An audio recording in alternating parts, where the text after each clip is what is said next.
우리 할렐루야 하면 아멘으로 한번 인사하시겠습니다. 할렐루야. 우리 한 번 더요. 할렐루야. 네, 하나님께서 기뻐하시는 귀한 가정을 세우는 복된 한가족 예배 오신 사랑하는 모든 성도님들을 주님의 이름으로 축복하고 환영합니다. 우리 옆에 분들에게 이렇게 인사 한번 하실까요? 잘 오셨습니다. 보고 싶었습니다. 시작. 네, 너무 잘 오셨습니다. 여러분, 오늘은 어떤 날인지 알고 계시지요? 또 특별히 한 가정의 어머니이자 또 한 사람의 선생님으로서 열심히 살아오시며 자녀와의 삶의 현장에서 치열한 갈등을 함께 겪고 몸으로 그것을 울기도 하고, 그러나 하나님이 베푸시는 은혜로 넉넉히 이겨내는 또 귀한 간증을 갖고 우리에게 선물 같은 강의를 선물해 주러 오늘 오시게 됐습니다. 오늘 그런 귀한 특강이 있는 날인데요, 그래서 저희가 앞서 함께하는 찬송은 딱 한 곡만 선곡해 보았어요. 그런데 오늘 찬송이 사실 조금 우리 작년 성도님들에게 낯서실 수 있습니다. 제가 야심차게 2년 전에 나온 최신곡을 한번 가져와 봤어요. 그런데 여러분, 왜 그랬냐면 곰곰이 묵상하다가 그런 마음이 들었습니다. 제가 평소에 찬송가 많이 하는 거 아시지요? 그런데 오늘만큼은 자녀들과, 특별히 청소년 자녀들과 오실 수도 있겠다. 그렇다면 이 청소년 친구들이 가장 좋아하는 찬양팀 걸로 함께 우리가 배워보면 이 한 곡이지만 하나님 참 기뻐하시는 은혜가 있겠다라는 마음에 가장 최신곡이지만 또 가장 쉬운 곡 한번 골라와 봤습니다. 우리 성도님들 혹시 어렵더라도 같이 기도하며 따라해 주실 수 있을까요? 네, 잘 들은 거 맞지요? 약속하셨습니다. 저도 천천히 은혜롭게 불러볼 테니까요, 우리가 함께 익숙하지 않더라도 부르고 기도할 때에 하나님 영광 받으시고 그 고백대로 우리 가운데 임재하실 줄로 믿습니다. 우리 동의하시면 아멘 할까요? 아멘. 오늘도 우리 가운데 그렇게 인도하실 하나님께 영광의 박수 올리고 함께 찬양하겠습니다. 하나님, 우리의 예배를 받으시고 임재하여 주시옵소서.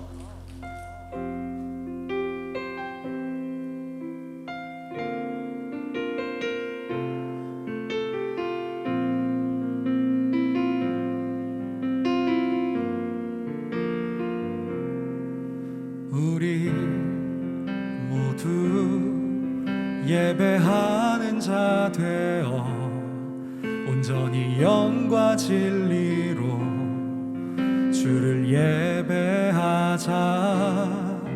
주가 우리와 함께 영원히 함께 하시고 마르지 않는 샘물로 우릴 채우시리. 우리 모두 예배하는 자 되어 온전히 영과 진리로 주를 예배하자. 주가 우리와 함께 영원히 함께 하시고 마르지 않는 샘물로 우릴 채우시리라. 할렐루야. 우리 이 고백대로 오늘 우리 가운데 임재하시고 우리의 갈급한 심령을 채우실 하나님을 찬송합니다. 우리 모두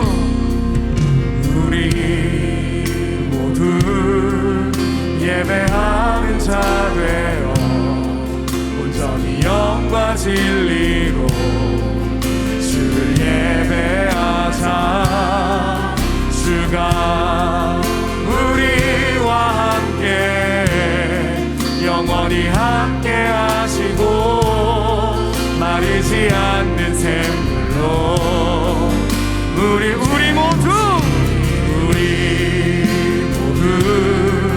예배하는 자 되어 온전히 영과 진리로 주를 예배하자. 주가 우리와 함께 영원히 함께 하시고 자, 우리 다시 한 번 더 우리 영혼에 선포하시면서 우리 모두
예배하자. 주가 우리와 함께 영원히 함께 하시고 마르지 않는 샘물로 우릴 채우시리라. 사랑하는 성도 여러분, 함께 이 고백을 가지고 기도했으면 좋겠습니다. 여러분, 오늘 이 자리에 어떤 마음으로 오셨습니까? 저희는 그런 마음으로 준비했습니다. 가정의 회복이 있을지어다. 할렐루야. 우리 자녀들에게 소망이 선포될지어다. 할렐루야. 하나님이 각 가정을 새롭게 하신 애가 있을지어다. 할렐루야.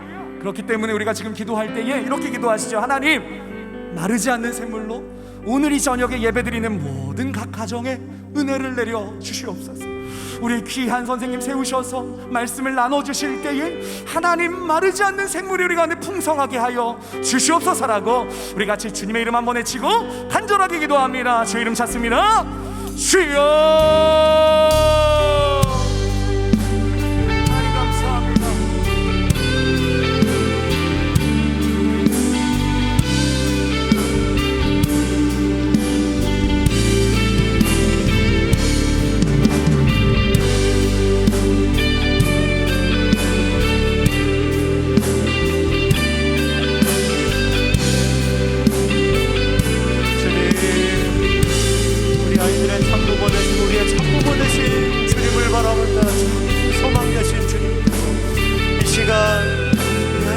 소망이 되어신다는 사실을 깊이 경험하게 하시고 인왕교정 사장님을 통하여서 그것을 가슴에 새기게 하여 주시옵소서. 주님, 주시옵소서.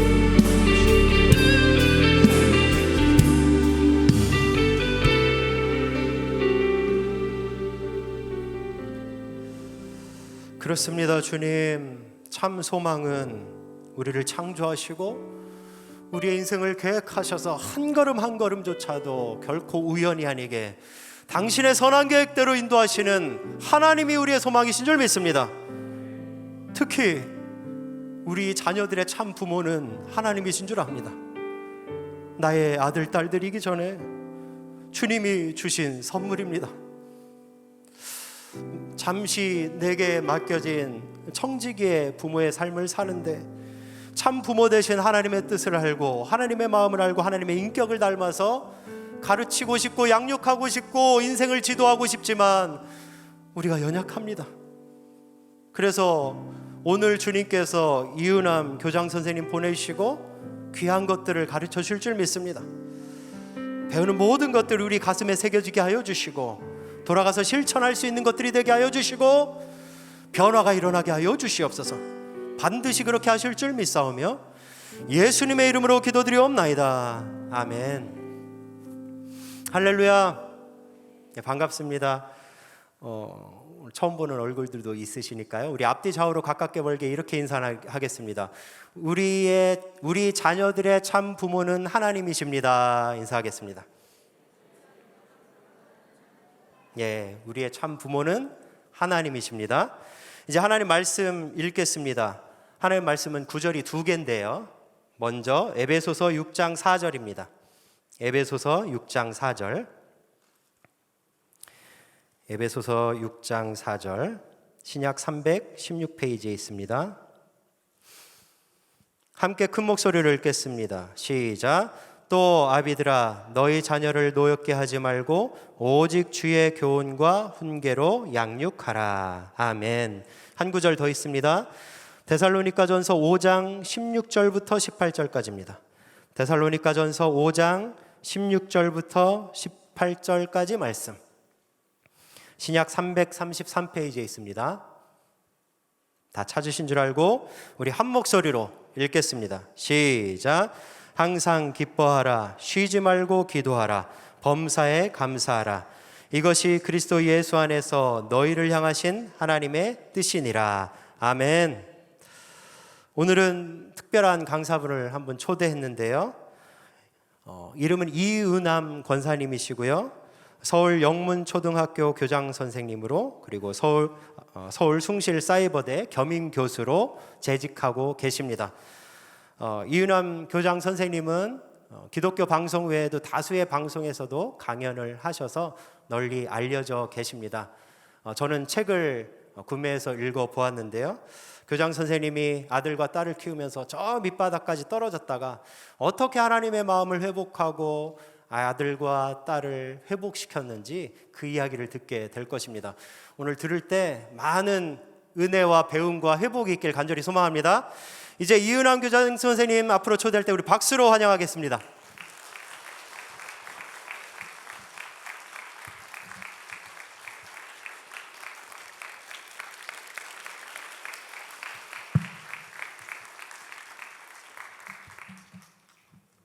사랑합니다.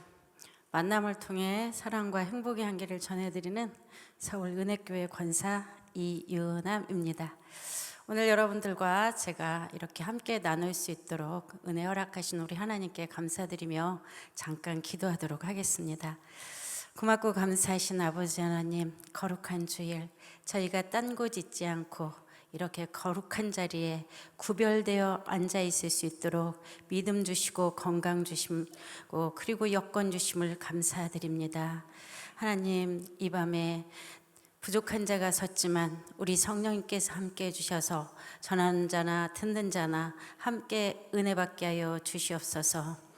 전해지는 말씀을 통해 우리 자녀들이 살고 가정이 살고 교회가 살며 주일학교가 부흥하고 지역사회가 복음에 전파되는 일이 일어날 수 있도록 도와주시옵소서. 첫 시간 요원이 마치는 시간까지 우리 주님 홀로 영광 받아주시기를 간절히 바라며 예수님 이름 받도록 기도했습니다. 감사합니다. 제가 늘 그리워하던 안산 동산교회 이렇게 설 수 있게 된 게 정말 저한테는 꿈 같은 일이고 영광스러운 일입니다. 몇 년 전에 우리 안산 동산교회 목사님께서 저희 교회에 오셔서 부흥 집회를 해주셨는데 엄청 은혜를 받았던 기억이 있어서 이 교회가 더욱 가깝게 느껴지는 것 같습니다. 오늘 여러분들과 함께 나누는 이야기는 잠깐 PPT 성경과 성적 사이. 성경과 성적 사이 글자는 하나가 다른데 어마어마하게 다르죠. 그래서 우리 크리스천 부모의 성경적 자녀학습 지도에 대한 이야기를 오늘 같이 나눌 텐데요. 저에 대한 소개를 우리 목사님이 해주셨는데 저는 저를 소개할 때 항상 이렇게 소개합니다. 0부터 5까지 운 띄워주시면 제가 저를 요약 정리해 보겠습니다. 큰 소리로 불러주시겠습니까? 0. 영원한 하나님의 사람 이유남은 일편단심 주님의 복음을 전하겠다는 사명감으로 이유 있는 만남을 통하여 주님의 향기를 전하며 제 이름이 이유남입니다. 왜 이유남인지 아시겠죠? 이유 있는 만남. 여러분과 제가 이 밤에 이렇게 만난 것은 단순히 특강 하나 듣자고 만난 건 절대로 아니라는 뜻입니다. 오늘 저를 만남으로 인해서 여러분들의 삶에 또 한 번의 터닝포인트가 되고 여러분 자녀들이 우리 안산 동산교회를 빛내며 하나님의 이름을 높이며 대한민국의 이름을 높이는 그런 자녀들이 될 거라고 확신합니다. 30대의 가슴 뛰는 뜨거운 열정으로 제가 살고 있다 보니 외모도 늘 30대라고 강력하게 우기고 사는데 그렇게 보이시죠? 대답하신 분들만 하시는 일 더 잘 되실 거라고 생각이 듭니다. 사랑하는 사람들의 영혼권 잠재 능력 개발을 위해 오로지 교육에 목숨을 건 프로교육자 이유남 오늘 밤 여러분과 같이 하도록 하겠습니다. 고맙습니다. 오늘 아까 봉독하신 이 두 가지의 말씀은 여러분들이 들어보신 적이 있으신 분들은 알고 있는 엄마 반성문이라는 책에 근간이 되는 가장 중요한 말씀입니다. 이 두 가지의 말씀은 10년 동안 저희 가족을 회복시킨 말씀이기도 하고 또한 제 책을 위해서 저를 아는 분들, 저희 교회 목사님부터 그리고 저희 교회 성도님들, 주변 분들이 저를 위해 수없이 많이 기도를 하고 나온 책이 엄마 반성문이라는 책인데 이 두 가지의 말씀이 어떻게 우리 가정을 회복하였고 이 두 가지의 말씀을 통해 제가 어떻게 깨달았는지 여러분과 같이 나눌 텐데요. 오늘 이런 이야기로 나누도록 하겠습니다. 자, 제가 퀴즈로 시작을 해볼 텐데요. 퀴즈 한번 부모된 사람의 가장 큰 어리석음은 자녀를 뭘로 만들고자 합니다. 어리석은 부모는 내 자식을 뭘로 만든답니다. 들어갈 답이 참 많죠. 예, 뭐 있을까요? 천재, 1등, 꼭두각시, 아바타, 최고, 효자 등등 다 맞습니다만 저는 여기에 이 답을 한번 넣어봅니다. 자, 두 번째입니다. 부모된 사람의 가장 큰 지혜는 자신의 삶이 우리 자녀들의 뭐가 되게 하는 것이다. 여기도 들어갈 답이 많죠. 내 삶이 우리 아이들한테 뭐가 되면 본보기, 롤모델, 멘토, 거울 다 맞습니다. 그런데 저는 여기에 똑같은 답을 한번 넣어봤습니다. 여러분, 위도 아래도 똑같은 자랑거리인데 두 가지의 의미가 상당히 다르다는 거죠. 자, 그렇다면 우리 잠깐 명상의 시간 가져볼까요? 나는 지금 또는 그동안 나는 어떤 부모였나? 전자일까 후자일까? 제가 하나 둘 셋 하면 전자인지 후자인지 외쳐주시는 겁니다. 다 같이 하나 둘 셋. 네, 전자라고 생각해 주신 분들은 매우 정직한 분이시고 후자라고 생각해 주신 분은 매우 훌륭한 분이십니다. 그런데 가끔 중자라고 하는 분들도 계시더라고요. 그게 더 맞을지도 모르겠습니다. 우리의 마음은 분명히 후자에 있는데 행동은 전자에 있는 경우가 꽤 많다는 거죠. 그럼 내가 전자인지 후자인지는 내가 판단할까요? 우리 아이들이 판단할까요? 아마도 우리 아이들이 판단할 것 같습니다. 그래서 저는 우리가 전자로 살았나 후자로 살았나를 알기 위해서 이런 방법으로 한번 알아보면 어떨까? 길거리에 가다가 우리 집 아이들을 우연히 만났을 때 그 아이들이 나를 보고 어떻게 하는가? 우연히 만난 우리 집 아이들이 나를 보더니 너무나 반가우면서 엄마, 아빠 하고 막 쫓아와서 안기면서 그렇게 인사를 한다면 아마도 그분들은 S등급으로 지자체에서 성과 상여금도 좀 받고 세금도 좀 반면 받았으면 좋겠습니다. 이 정도는 아닌데 애가 웃어요. 그러면 A등급 정도 되지 않을까. 그런데 날 보더니 아이가 인상을 확 찌푸려 그러면서 하는 말, 엄마 왜 나와 있어? 아빠 여기서 뭐해? 라고 말하면서 인사한다면 B등급 정도 될 것 같아요. 그러면 C등급은 뭘까요, 여러분? C등급은 날 보더니 딴 길로 돌아가. 자, 여러분 S나 A는 아까 후자로 살았던 분일 것 같고 B나 C는 전자로 산 분이 아닐까. 자, 그렇다면 여러분들의 등급이 과연 몇 등급인지는 내일부터 동네 어슬렁거려 보면서 우리 아이들 만나보면 내 등급이 몇 등급인지 확인하실 수 있을 것 같은데요. 한번 예측을 해볼까요? 내 등급은 적어도 몇 등급은 되겠다. 자, 하나 둘 셋 하면 자기 등급 외쳐보시는 겁니다. 다 같이 하나 둘 셋. 예. 여기 계신 분들은 거의 S나 A 등급이실 것 같은데요. 제가 보니까 이 아이들의 연령에 따라 등급이 참 달라지더라고요. 유치원, 초등학교 1, 2학년 때 다 S등급인데요. 3, 4학년이 되면서 A, B등급으로 약간 밀리고 5, 6학년 되니까 B, C등급이 참 많아지시고 중고등학교를 가니까 얘들이 우리를 안 보고 살려고 하더라고요. 문 콱콱 걸어 잠그고 도끼 눈을 뜨고 물어도 대답을 안 하고. 여러분, 제가 40여 년을 교단에 있었고 두 아이를 저도 키웠습니다. 그런데 제가 이렇게 아이들과 접하면서 참 궁금한 게 있었습니다. 우리가 우리 아이들을 어떻게 키우고 어떻게 가르치고 있을까요? 얘들한테 상한 밥 먹이고 떨어지는 옷 입히고 나 가기 싫은 위험한데 얘 대신 보내고 못된 거 가르치고 그렇게 키웠죠. 그런가요? 그렇게 하신 분은 단 한 분도 계시지 않아요. 우리는 우리 아이들한테 우리가 가진 최선의 것으로 키우고 가르칩니다. 나는 못 먹었지만 아이는 먹이고, 나는 못 가봤지만 아이는 보내주고, 그리고 나는 못 입었어도 아이들은 입혀줍니다. 나는 못 배웠을지라도 아이는 더 좋은 걸 가르치려고 애를 씁니다. 이렇게 지극정성 다하면 여러분은 우리 아이들과 우리의 관계가 어떻게 돼야 될까요? 시간이 가면 갈수록 더 친해져야 되고 할 말 더 많아져야 되고 우리말이라면 끔뻑 죽어야 되는데 제가 보니까 그게 아니더라는 거예요. 그래서 우리를 열받게 하고 속상하게 하는 경우가 상당히 많다는 거죠.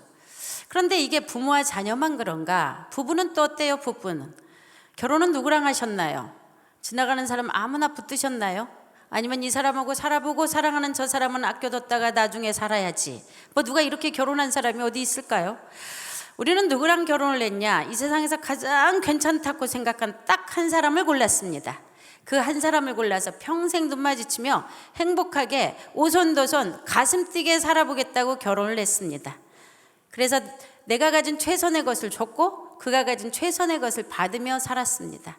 그럼 여러분, 부부 사이가 어떻게 돼야 될까요? 시간이 가면 갈수록 더 친해져야 되고 더 사랑해야 되고 할 말은 더 많아져야 되고 가슴은 더 뛰고 가슴이 더 설레야 되는 건데, 그 어느 날부터 가슴이 뛰고 가슴이 설레는 게 아니라 가슴이 터져.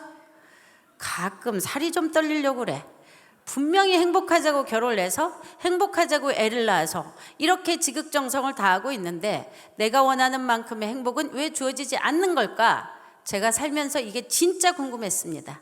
이 궁금증을 해결하기 위해서 책도 읽고 공부도 하고 별짓을 다 하다가 드디어 그 답을 찾았고 그 답을 오늘 여러분께 공개하러 왔습니다. 여러분, 그럼 이렇게 말하고 있는 저는 아까 말씀드린 그 4등급 중에 제 등급은 몇 등급일까요? 제 등급은 이 4등급 중에 제 등급 예측해 주시죠. 남의 등급이니까 그냥 편하게 말씀하세요. 하나 둘 셋. 예, 저를 S라고 봐주신 분들 손 들어주세요.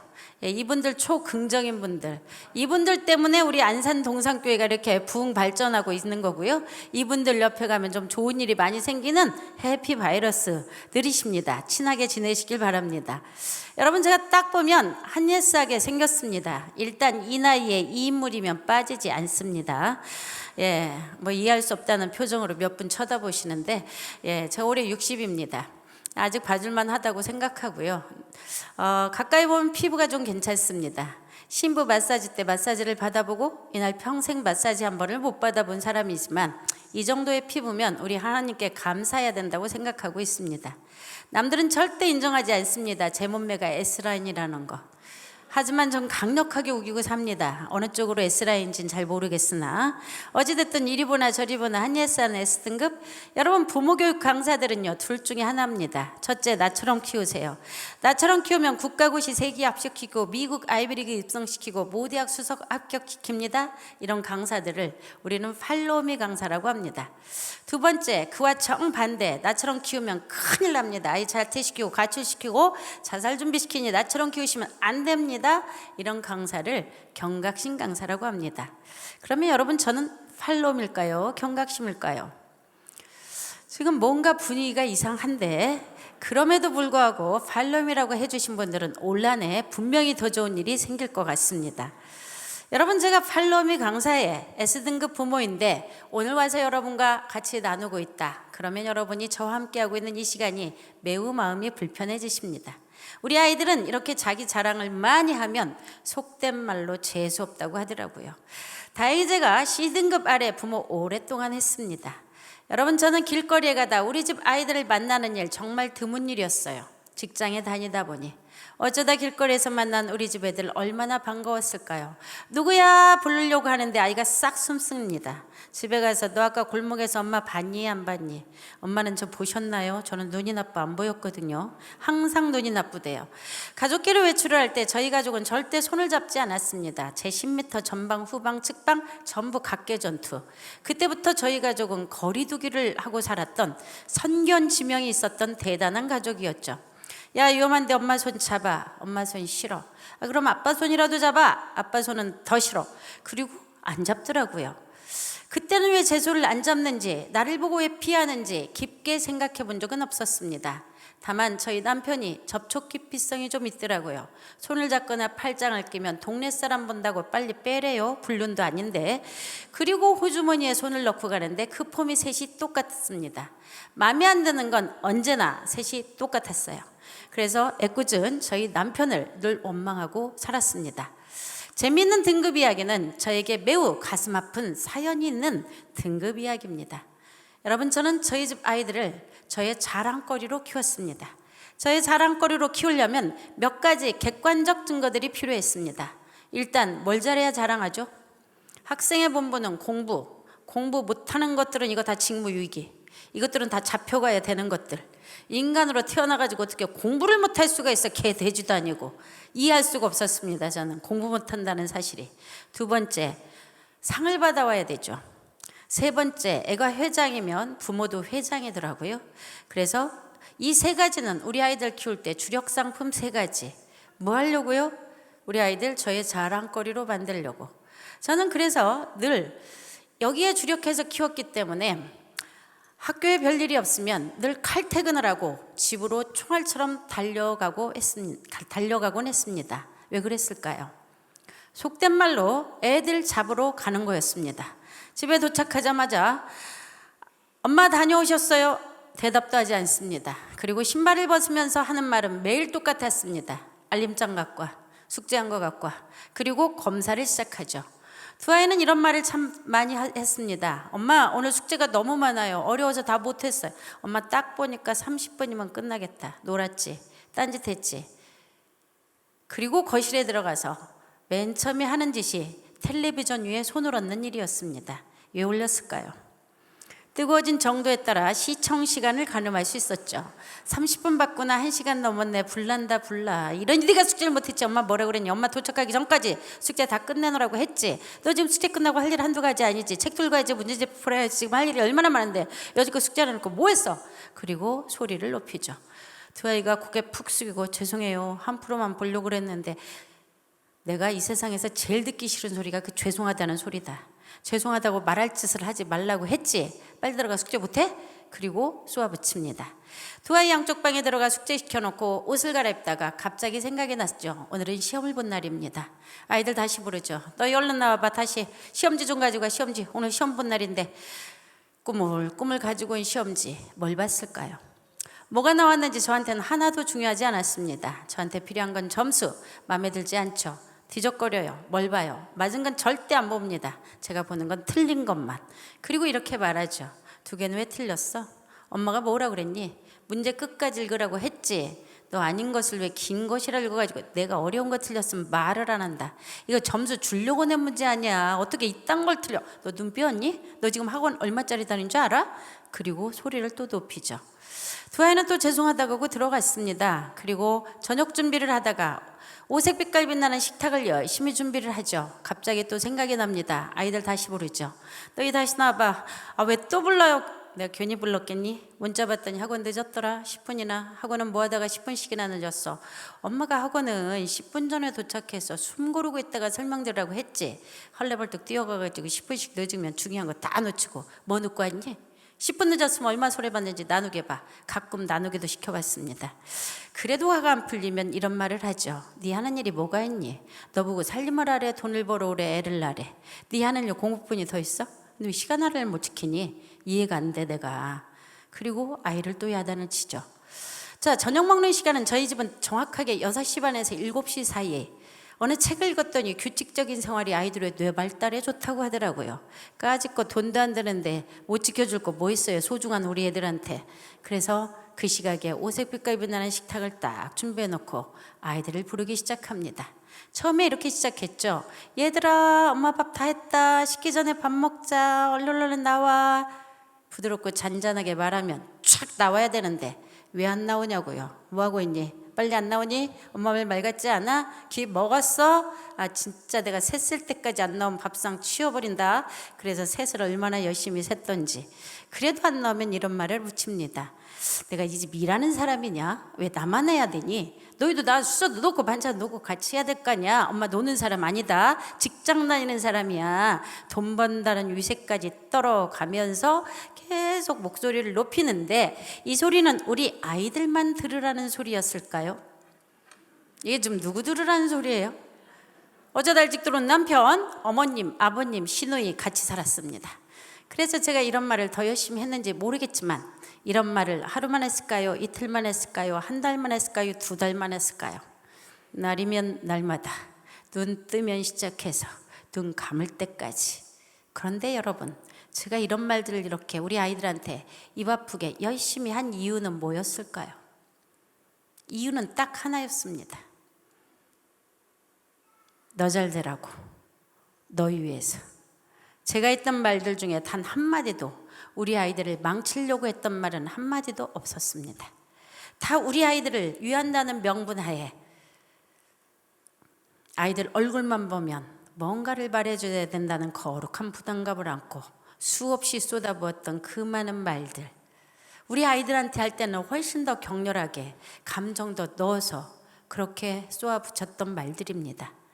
그런데 지금은 여러분한테 한 소리도 아니고 감정을 넣은 것도 아니고 소리를 지른 것도 아닙니다.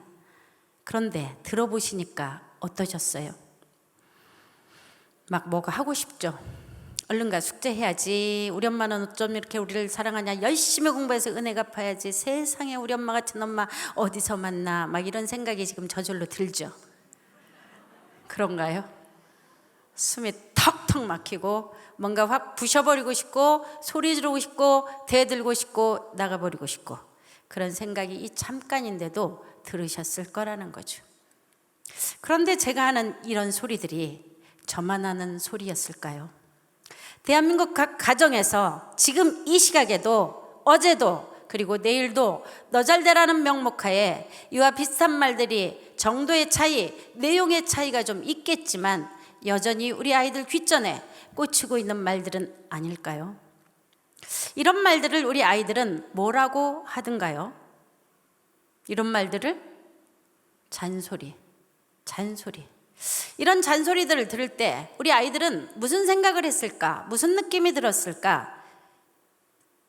느껴보시라고 제가 잠깐 흉내 내봤습니다. 여러분, 전 이런 말들을 무수히 쏟아 부으면서 우리 집 애들이 그리고 그 옆에서 듣는 저희 남편, 저희 가족들이 어떤 기분이 들었을지 어떤 생각을 했을지 단 한 번도 생각해 본 적이 없습니다. 다만 나 같은 엄마를 어디서 만나, 나 같은 와이프 어디서 만나, 돈도 벌어다 주죠, 칼퇴근하죠, 오색 빛깔 빛나는 식탁 만들고 저녁 먹고 나면 문제집 채점해주고 책도 읽어주고 학습관리까지 해주고 애들 재워놓고 내 공부까지 하는 건전한 엄마. 난 나 같은 엄마 만났으면 하버드대 수석했다. 하버드대. 당신 신사임당이 다시 살아온 줄 알아. 이사임당 여기 있어. 이사임당. 여러분, 저는 진짜 이렇게 생각하고 살았어요. 저희 집엔 법이 있었습니다. 여러분 가정에는 어떤 법과 어떤 규칙이 있으신가요? 저희 집 법입니다. SSKK, SK. 이게 뭘까요? 모대하게 첫자, 나쁘진 않겠습니다만 저희 집에서는 이렇게 쓰였습니다. 시키면 시키는 대로. 엄마가 시키는데 아빠가 시키는데 건방지게 말이 많아. 너희들 위해서 다 알아보고 한 거야. 어른 말 들으면 자다가 떡어도 먹어. 엄마 아빠가 너희 잘못대로 하겠어? 그래서 저희 집 아이들은 죽으라면 죽는 신용을 하며 그렇게 순둥이로 자랐습니다. 저희 남편 가정은 맞는 게 하나도 없었습니다. 전적극 발랄 명랑해와 신속 O형입니다. 저희 남편은 소신민감 세심 완벽 철저. 무슨 형일까요? A형인데 스몰 A더라고요. 거기에 트리플 A였습니다. 거기에 충청도 남자. 모든 충청도 남자분들이 그런 건 아니겠지만 대체로 충청도 남자분들이 양반 중에 상냥반이더라고요. 이분들이 늘 베일 속에 가려 살아요. 도대체 무슨 생각을 하는지 속이 터져. 유일하게 저거 맞는 거 딱 하나. 애들 잡는 게 맞았습니다. 제가 야단을 치면 뭐하러 이렇게 지원 사격을 하러 쫓아와? 그래서 제 속을 더 뒤집어. 무서운 엄마, 지원 사격 잘하는 아빠, 그 속에서 저희 집 아이들이 자라게 됐습니다. 각종 대회 나가 상을 다 휩쓸어옵니다. 학교에서 나가는 모든 대회에서 상을 도배할 정도로 많이 받아오고 교회에서 나갈 수 있는 모든 대회, 성경 퀴즈 대회, 성경 고사 대회, 성경 암송 대회, 성경 그리기 대회, 성경 글짓기 대회, 거기에 독창 중창 대회까지 가서 상을 다 휩쓸어옵니다. 그 대회를 지들이 원해서 나갔을까요? 안 죽으려고 나갔을까요? 여러분 상상에 맡기겠습니다. 전교 학생 회장, 부회장도 시킵니다. 그리고 전교 1, 2등을 하는 소위 말하는 엄치나 키웠습니다. 많은 분들이 저에게 이렇게 말을 하죠. 어머, 그 집 애들은 인물도 훤해, 부모 닮아, 공부도 잘해, 말도 잘 들어. 아니 어떻게 키우면 저렇게 잘 키우냐고. 제 어깨에 힘을 주게 충분한 그런 자랑거리로 두 아이가 잘 자라줬다는 겁니다. 여러분, 저는 저처럼 키우면 영원히 잘 되는 줄 알았습니다. 그런데 저의 양육 방법에는 유효기간이 있다는 사실을 제가 몰랐다는 거죠. 유효기간이 왔습니다. 언제까지였을까요? 요즘 아이들 저처럼 키우면 초등학교 5, 6학년 넘기기 매우 어렵습니다. 명심하시기 바랍니다, 젊은 분들.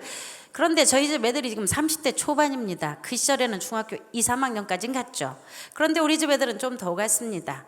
학교에서 제 별명 양카리스마. 우리 학교 애들이 저를 그렇게 불러요. 야, 무슨 뜻이야? 양쪽에 칼을 든 여자, 양칼리스마, 투칼리스마, 이칼리스마. 이게 제 별명이었습니다. 많은 선생님들이 가끔 저를 좀 팔아요. 야, 너 몇 학년 몇 반 이우남 선생님 방 가볼래? 그럼 다 조용해져요. 복도에 제가 서 있으면 화장실을 아이들이 잘 가지 않았습니다. 학교에서도 집에서도 카리스마 짱인 선생님 엄마 노릇 했습니다.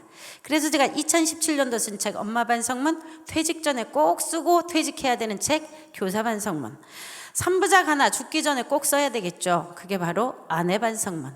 이 책은 나오기도 전부터 베스트셀러, 모든 남자분들이 기다리고 계시는데 기대해 주시죠. 어쨌든 그래서 그랬는지 우리 집 애들은 중학교 무사히 넘깁니다. 고등학교 1학년, 2학년 드디어 고3이 됐습니다. 고3 3월달 저희 아들이 전국 모의고사를 보게 됩니다. 그리고 그 전국 모의고사에서 저희 아들은 제가 원하는 상위 몇 % 끊어주고 전 과목 내신 1등급을 유지합니다. 이대로 가면 어디 갈까요? 제가 원하는 모 대학 가겠죠. 입시 끝나면 뭐가 붙어요? 지금은 못 붙지만 그 시절만 해도 아들 이름 쓰인 플랜카드가 학교 앞에 자랑스럽게 휘날릴 걸 예상. 고직 얼마 남지 않았습니다. 마지막 피치 올립니다. 가진 거 쏟아붓죠. 학원 보내고 인강 듣게 하고 저녁마다 문제집 풀게 하며 그리고 감시 체제를 소홀히 하지 않았습니다. 영원히 잘 될 줄 알았던 우리 아들이 라일락 향기 그윽하던 어느 4월의 봄날 저한테 이렇게 말합니다. 엄마, 할 말 있어요. 말해봐. 앉아보세요. 너도 바쁘고 나도 바쁜데 용건만 간다니. 엄마, 저 할 말 길어요. 좀 앉아보시라. 네가 지금 할 말을 길게 할 때가 아니다. 너 지금 들어가 인강 들어야 되고 학원 숙제, 학교 숙제 할 게 얼마나 많은데. 말 길게 하는 건 우리 대학 가서 하자. 야, 빨리빨리 말해. 엄마 바쁘다. 너도 바쁘잖아. 얼른 말해. 여러분, 제가 우리 아이들 키울 때 제일 많이 말한 3단어가 있었습니다. 뭘까요? 얼른, 빨리, 바빠. 요 3단어가 제 입에 늘 붙었던 말들입니다. 우리 아이들 귀에 못 박힌 말, 뼈에 새겨진 말, 세포에 쩔은 말입니다. 저는 매일 아침 이렇게 시작했습니다. 얘들아, 얼른 일어나, 얼른 늦었어. 야, 빨리. 야, 빨리 해줘. 얼른 입어. 얼른 밥 먹어. 얼른 양치하고 얼른 나가. 너희가 나가야 엄마가 나갈 거 아니야. 그리고 교실 가서 또 했습니다. 야, 얼른 아침 자습하고 얼른 책 꺼내. 얼른 줄 맞추고 얼른 알림장 적고 얼른 나가. 너희가 나가야 선생님 정리하지. 그리고 저녁에 집에 가서 또 합니다. 야, 얼른 저녁 먹고 빨리 학원 갔다 오고 얼른 숙제하고 얼른 가방 챙겨. 얼른 양치하고 얼른 자. 그래야 내일 아침 일찍 일어날 거 아니야. 지 아빠 닮아가지고 저녁 쌈 없었어. 나를 매일 그렇게 힘들게 하는지 몰라. 이것들이 그냥 아침 점심 저녁 얼른 빨리 바빠. 지금 되돌아보면 뭐가 그렇게 바빴을까요? 학교 하루 빠지면 하늘이 무너졌을까요? 이 코로나 시대 저는 우리 아이들이 학교 안 와서 다 죽은 줄 알았습니다. 그런데 한 명도 안 죽고 다 살아서 건강하게 다 오더라고요. 부모가 힘들어서 그렇지 아무런 일도 없었습니다. 학원 하루 빠지면 땅이 갈라졌을까요? 뭐가 중요한지도 모르는 채 얼른 빨리 바빠를 외치면서 아이들을 들들들들 볶았습니다. 그날도 3종 세트 날렸습니다. 눈도 마주쳐주지 않았습니다.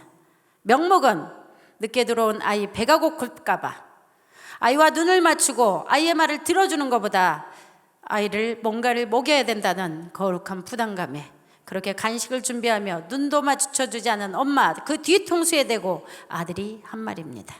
엄마, 저는 왜 학교 다녀야 돼요? 제가 꼭 대학 가야 하나요? 대학은 제 인생에 어떤 의미가 있는 걸까요? 엄마, 저 힘들어요. 지쳤어요. 쉬고 싶어요. 저 좀 쉬었다가 나중에 제가 원할 때 검정고시 봐서 대학 가면 안 되나요? 라고 말한 게 고3 4월 말이었습니다. 여러분, 고3 4월 말 그 학교에 전교 1, 2등도 하고 그 학교에 임원도 하고 그 학교 유망주인 아들이 학교를 그만두겠다고 합니다. 이 사태 수습을 어떻게 하실지 2분씩 짝지어 실습 들어갑니다. 한 분은 아이 하시고 한 분은 어른을 하시고 아이의 마음도 느껴보시고 부모의 마음도 느껴보시고 지금부터 실습하시기 바랍니다. 어떤 말을 어떻게 해주셔야 될지.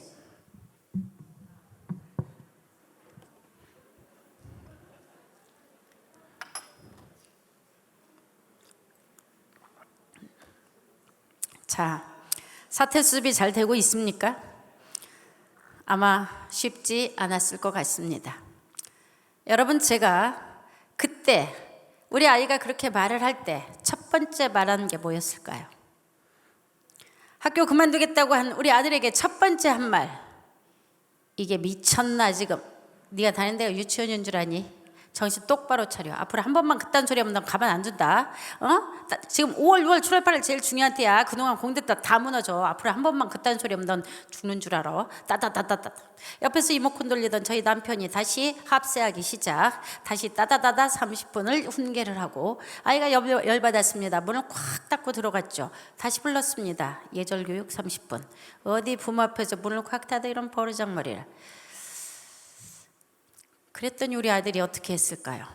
그날부터 저희 집은 전쟁이 시작되었고, 저는 저희 아들이 문을 걸어 잠그더니 다음날 아침부터 일어나는 시각이 늦어지기 시작, 평생 안 하던 지각을 하게 됩니다. 억지로 보내놨더니 조퇴를 하고 돌아와요. 머리 아프다고 배 아프다고 가슴이 답답하다고 뒹굴거리는 우리 아들.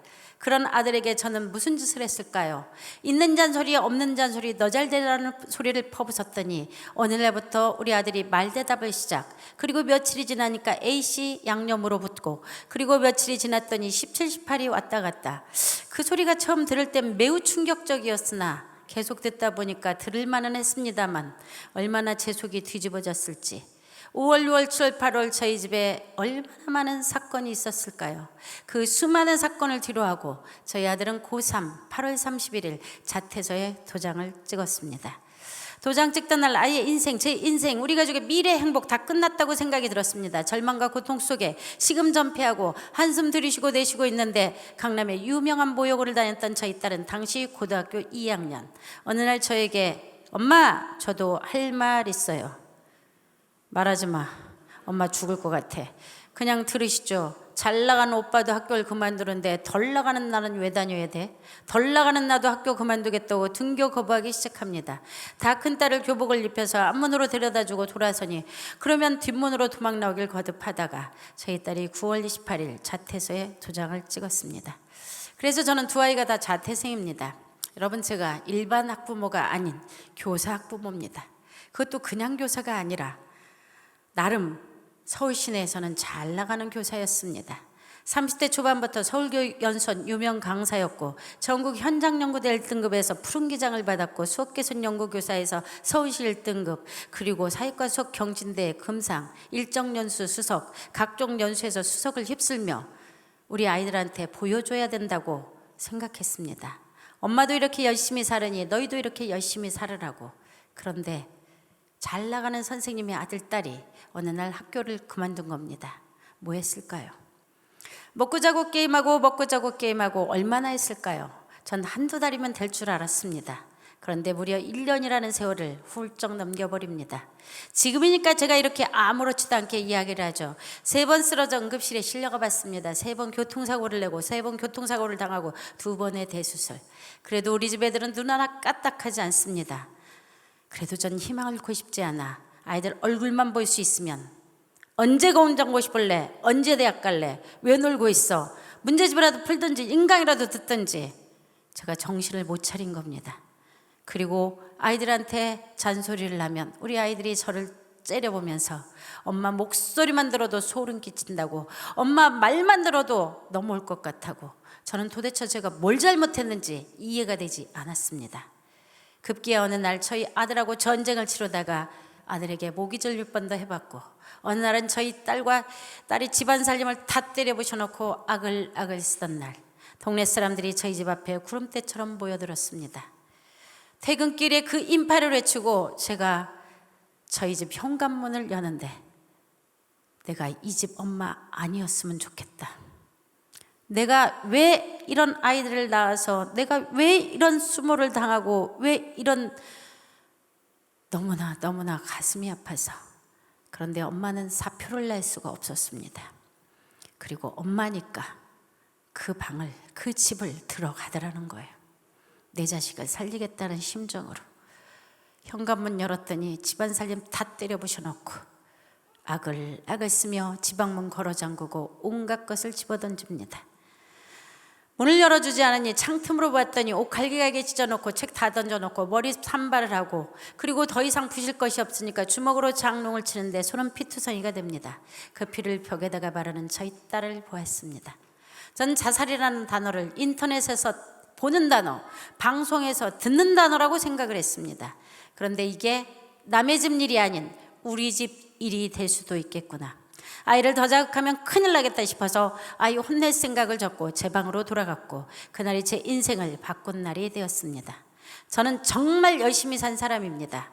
다른 선생님들보다 30분 일찍 출근을 하려고 우리 집 애들을 더 일찍 두드러 깨웠고, 아침부터 오색 빛깔 빛나는 식탁을 만들어 우리 아이들 밥 굶겨 보내면 큰일 나는 줄 알고 그렇게 밥 먹여서 아이들 등교시키고, 저도 출근을 해서 우리 반 애들 열심히 가르치고 별일 없으면 다시 칼퇴근, 그리고 아이들 케어하고 애들 재워놓고 못다한 공부 석사 박사까지 이렇게 열심히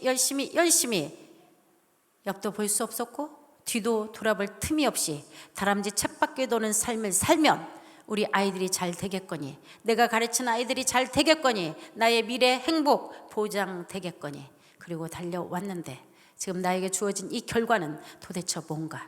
난 도대체 무엇을 위해서 이렇게 숨막히게 정신없이 달려가고 있는 걸까? 제 인생의 뒤를 처음 되돌아본 날이 그날입니다. 어디서부터 무엇이 잘못된 걸까?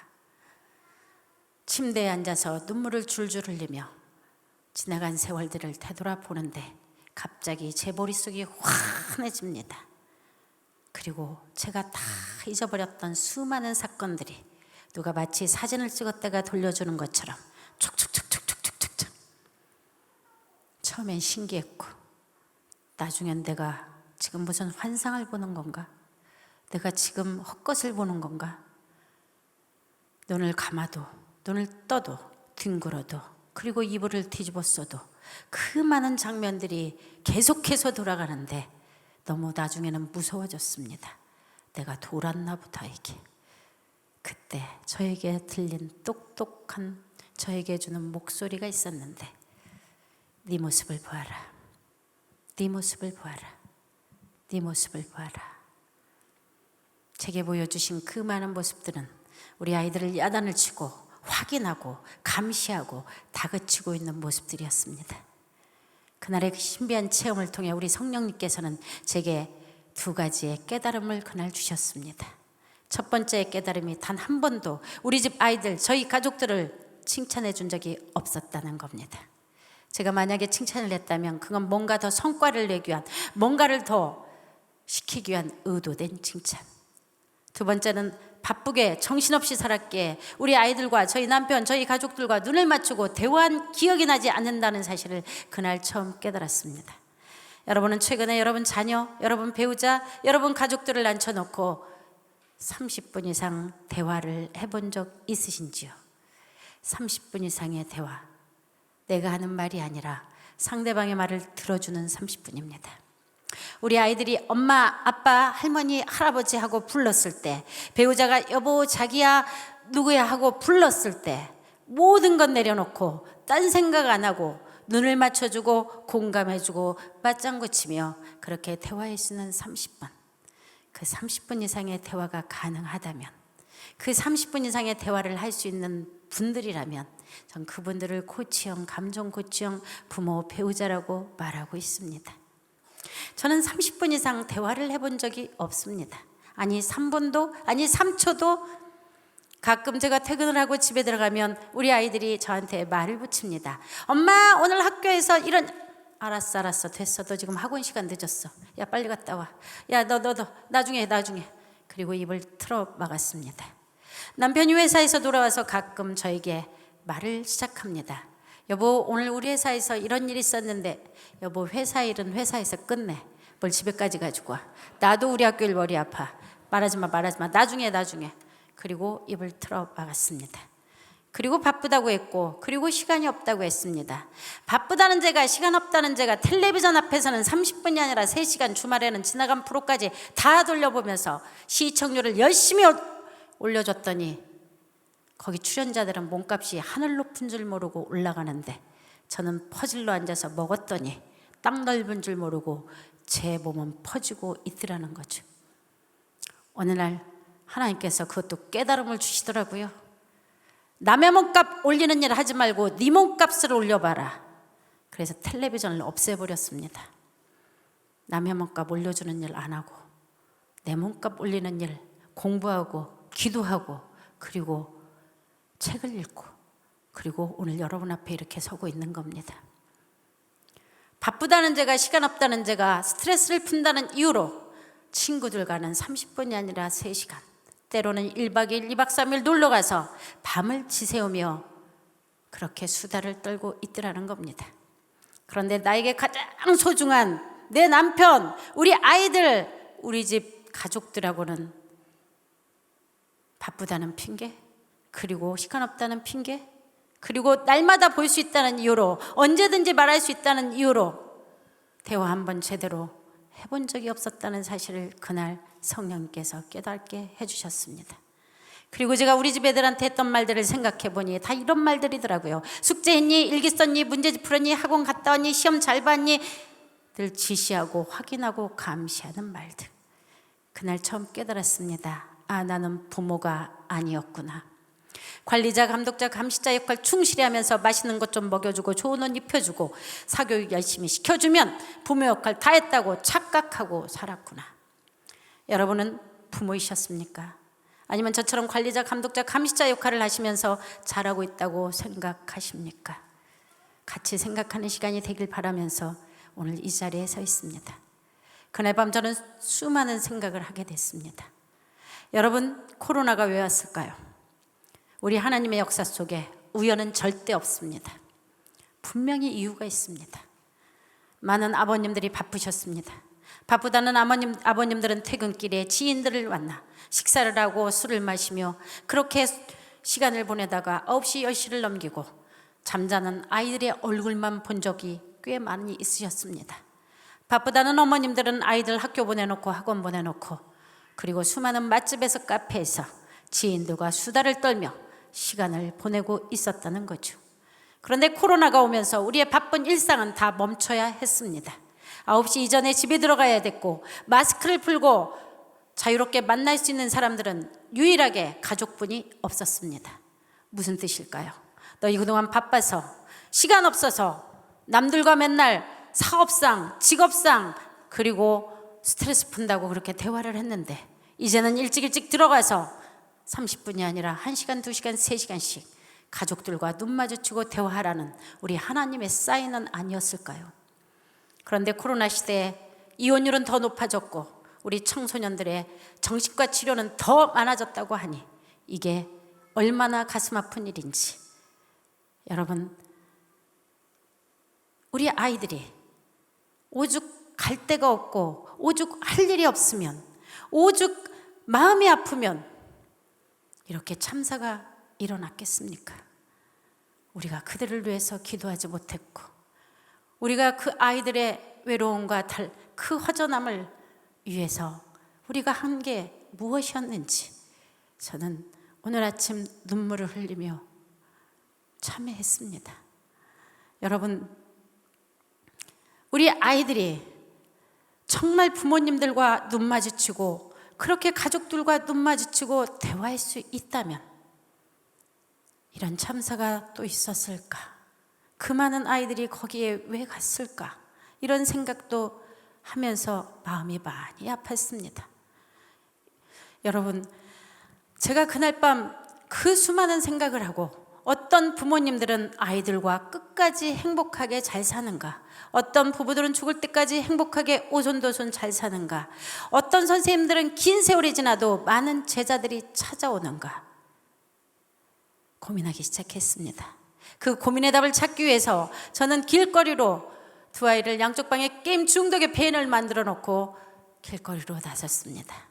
그때 만난 게 부모교육, 평생교육. 우리 아이들 덕분에 뒤늦게 나이 50이 넘어서 수많은 공부를 하기 시작했고 그리고 아이들 덕분에 가진 30여 개의 강사 자격증, 이걸 가지고 전국에 있는 많은 분들과 전 세계에 있는 많은 분들과 이렇게 나누고 있습니다. 어떤 마음으로 이 자리에 있을까요? 제가 28년 평교사였습니다. 정말 열심히 가르친 선생님이었죠. 여러분, 제가 우리 반 애들을 얼마나 열심히 가르쳤는지 다른 반에 2배, 3배 상밖에 없고 그리고 공개 수업은 도맡아 했고 숙제 잘하고 발표 잘하고 그렇게 했던 반을 만들었습니다. 12월 달쯤 되면 우리 동네 어머님들은 다 새벽 기도를 들어가곤 합니다. 왜요? 내년에 저 담임되게 해달라고. 그런데 제가 되돌아보니 저는 성과 중심의 선생님이었다는 겁니다. 성과 중심의 선생님. 진짜 중요한 많은 것들을 놓치고 있었습니다. 우리 반 아이 한 명 한 명이 얼마나 소중한 존재인가, 이 아이가 어떤 잠재 능력을 가지고 있는가, 그리고 이 아이가 이런 행동을 하기까지에는 어떤 환경에서 자라서 이런 행동을 하는가 한 번도 생각해 본 적이 없었습니다. 그렇게 가르친 우리 반 아이들에게 용서를 비는 마음으로 이 자리에 있습니다. 여러분, 인생에서 유년기 청소년기는 몇 번이나 올까요? 딱 한 번뿐이 오지 않습니다. 그 한 번뿐이 오지 않는 유년기 청소년기에 좋은 부모, 좋은 선생님들을 만나면 우리 아이들이 하나님께서 주신 잠재 능력을 마음껏 발휘해서 본인도 행복하고 남도 행복하고 국가 발전에 기여하고 하나님의 이름을 높이는 자가 되더라는 거예요. 그런데 그때 좋은 부모, 좋은 선생님들을 만나지 못하면 아이가 가진 잠재 능력의 싹을 잘라버리고 그 아이만 불행한 게 아니라 남까지 불행하게 하는 무서운 범죄인이 되기도 하더라는 거죠.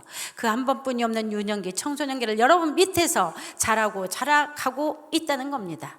우리 집 애들은 제 밑에서 자라면서 가고 싶은 데 가지 못했고, 하고 싶은 거 하지 못했고, 만나고 싶은 친구도 만나지 못하고, 꽉 짜여진 스케줄, 너의 미래를 위한다는 명분 아래 땅도 제대로 밟아볼 틈이 없이 숨막히는 생활을 하게 했던 우리 집 두 아이들에게 무릎 꿇고 속죄하는 마음, 사죄하는 마음, 용서를 비는 마음으로 저의 부끄러운 치부를 이렇게 만천하에 공개하고 있습니다.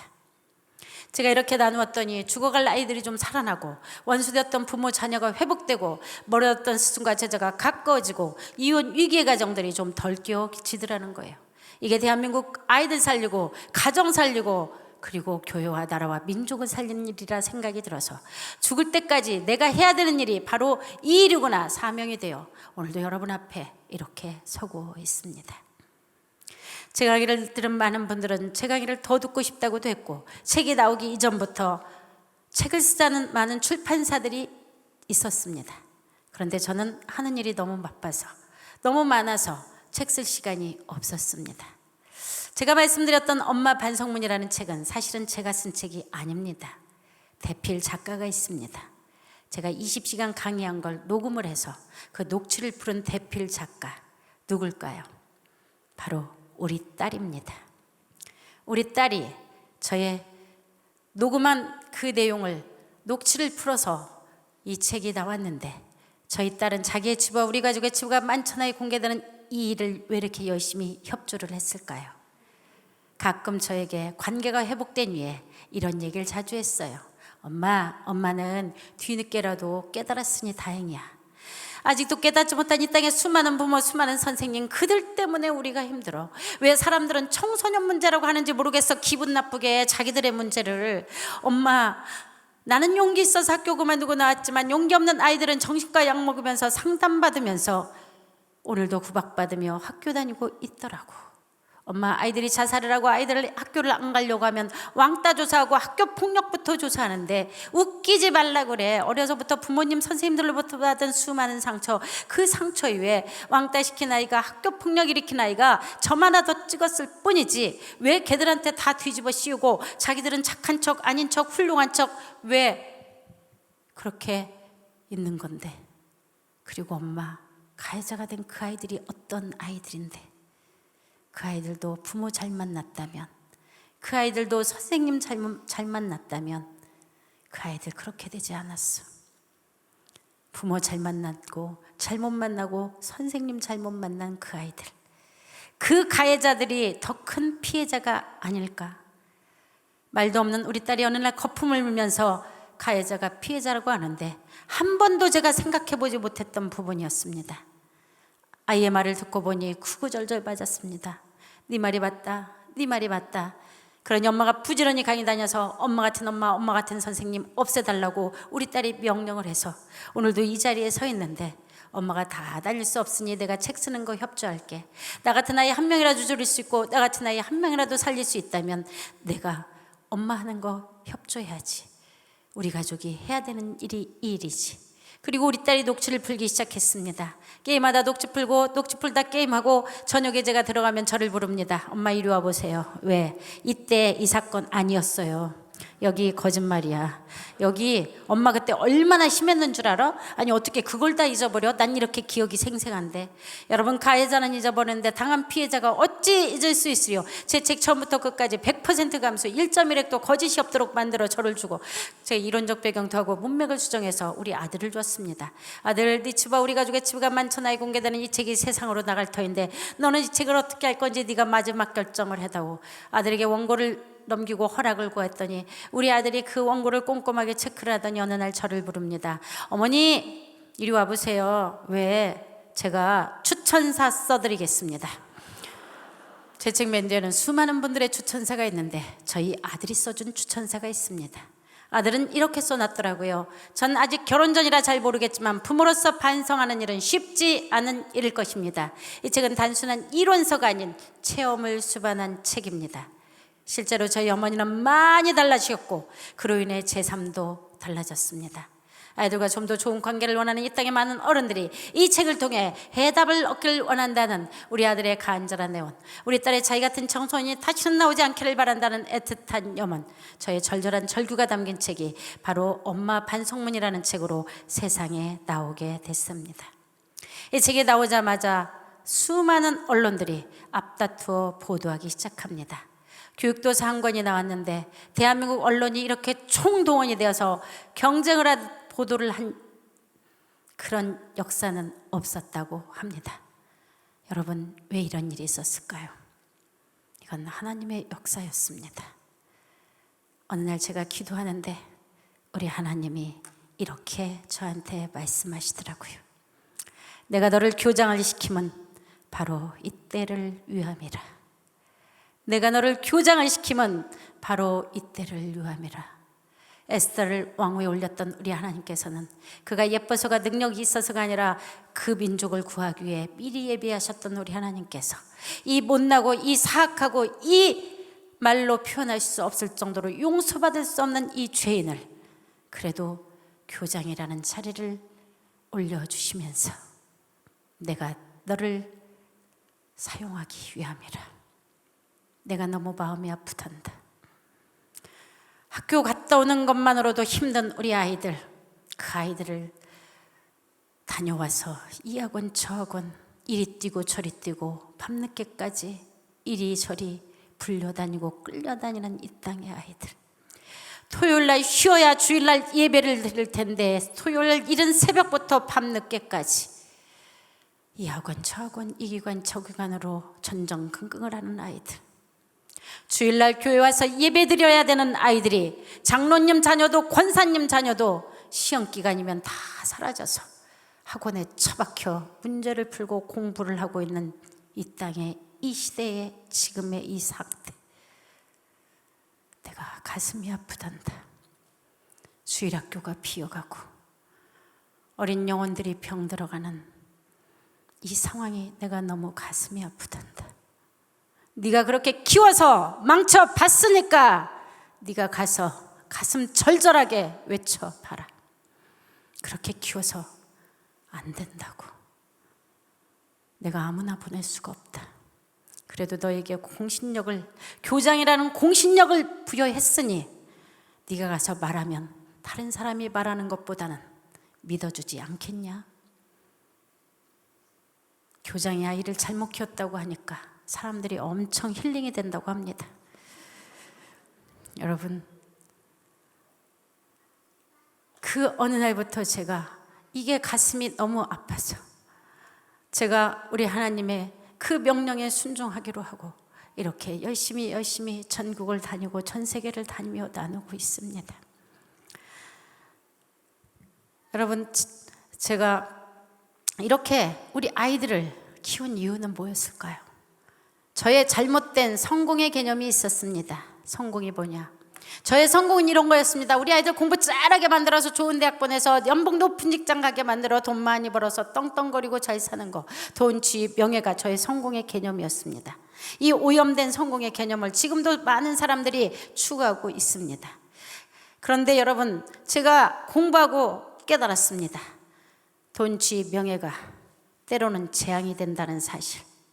인격 없는 돈, 지위, 명예, 신앙 없는 돈, 지위, 명예는 재앙입니다. 그래서 우리 하나님께서는 악인이 잘 되는 것을 부러워하지 말라고 말씀하셨고, 부자가 천국에 들어가는 것이 낙타가 바늘길을 통과하는 것보다 더 어렵다고 말씀을 하신 것이겠죠. 인터넷에 뜨는 수많은 뉴스에 그들이 돈을 가졌기에, 그들이 명예를 가졌기에, 지위를 가졌기에 더 많은 나쁜 일을 해서 나중에 결국 교도소에 가서 앉아있는 수많은 사건들을 우리는 눈으로 직접 보고 있습니다.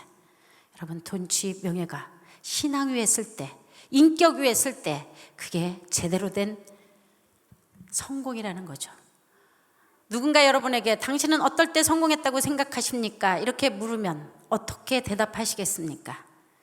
미국 사람 1654명에게 당신은 어떨 때 성공했다고 생각하십니까? 물었더니 그들은 수많은 답을 말을 했는데 그 중에 가장 많이 나온 답 8가지를 여러분께 소개해 봅니다. 8.27 위기가 우리가 보통 말하는 출세지요. 그리고 5위, 4위, 3위, 2위. 당신이 당신의 아내와 남편과 잘 살고 있다면 당신은 정말 성공한 사람입니다. 이게 2위라고 나왔습니다. 그러면 마지막 1위는 뭐였을까요? 존경받는 부모가 되는 것. 당신이 당신의 자녀로부터 존경받고 있다면 당신은 정말 인생을 잘 사신 분입니다. 성공한 사람입니다. 이런 뜻이겠죠. 오늘 집에 돌아가시면 우리 아이들을 앉혀놓고 물어보시죠. 너는 나를 존경하니? 무슨 대답이 나왔는지 다음 주에 다 같이 공유해 보시자고요. 많은 아이들이 저학년, 유치원, 초등학교 1, 2학년 존경하는 사람을 물었더니 너는 엄마를 존경하니? 아빠를 존경하니? 물었더니 엄마, 아빠, 존경이 뭐야? 존경이 무슨 뜻이야? 존경의 뜻도 모르더랍니다. 고학년, 너는 누구를 존경하니? 물었더니 걔들은 절대로 살아있으면 안 되더래요. 죽어야 돼. 전부 죽은 사람을 모셔와. 이순신 장군, 세종대왕, 거기다 또 먼 나라, 이웃나라, 퀴리부인, 에디슨. 우리 아이들이 존경의 뜻도 모르고 존경하는 사람을 물으면 굳이 죽은 사람, 먼 나라, 이웃나라 사람을 모셔오는 이유는 뭘까요? 아마도 우리 주변에 존경받을 만한 사람이 그리 많지 않기 때문에 그런 것은 아닐까.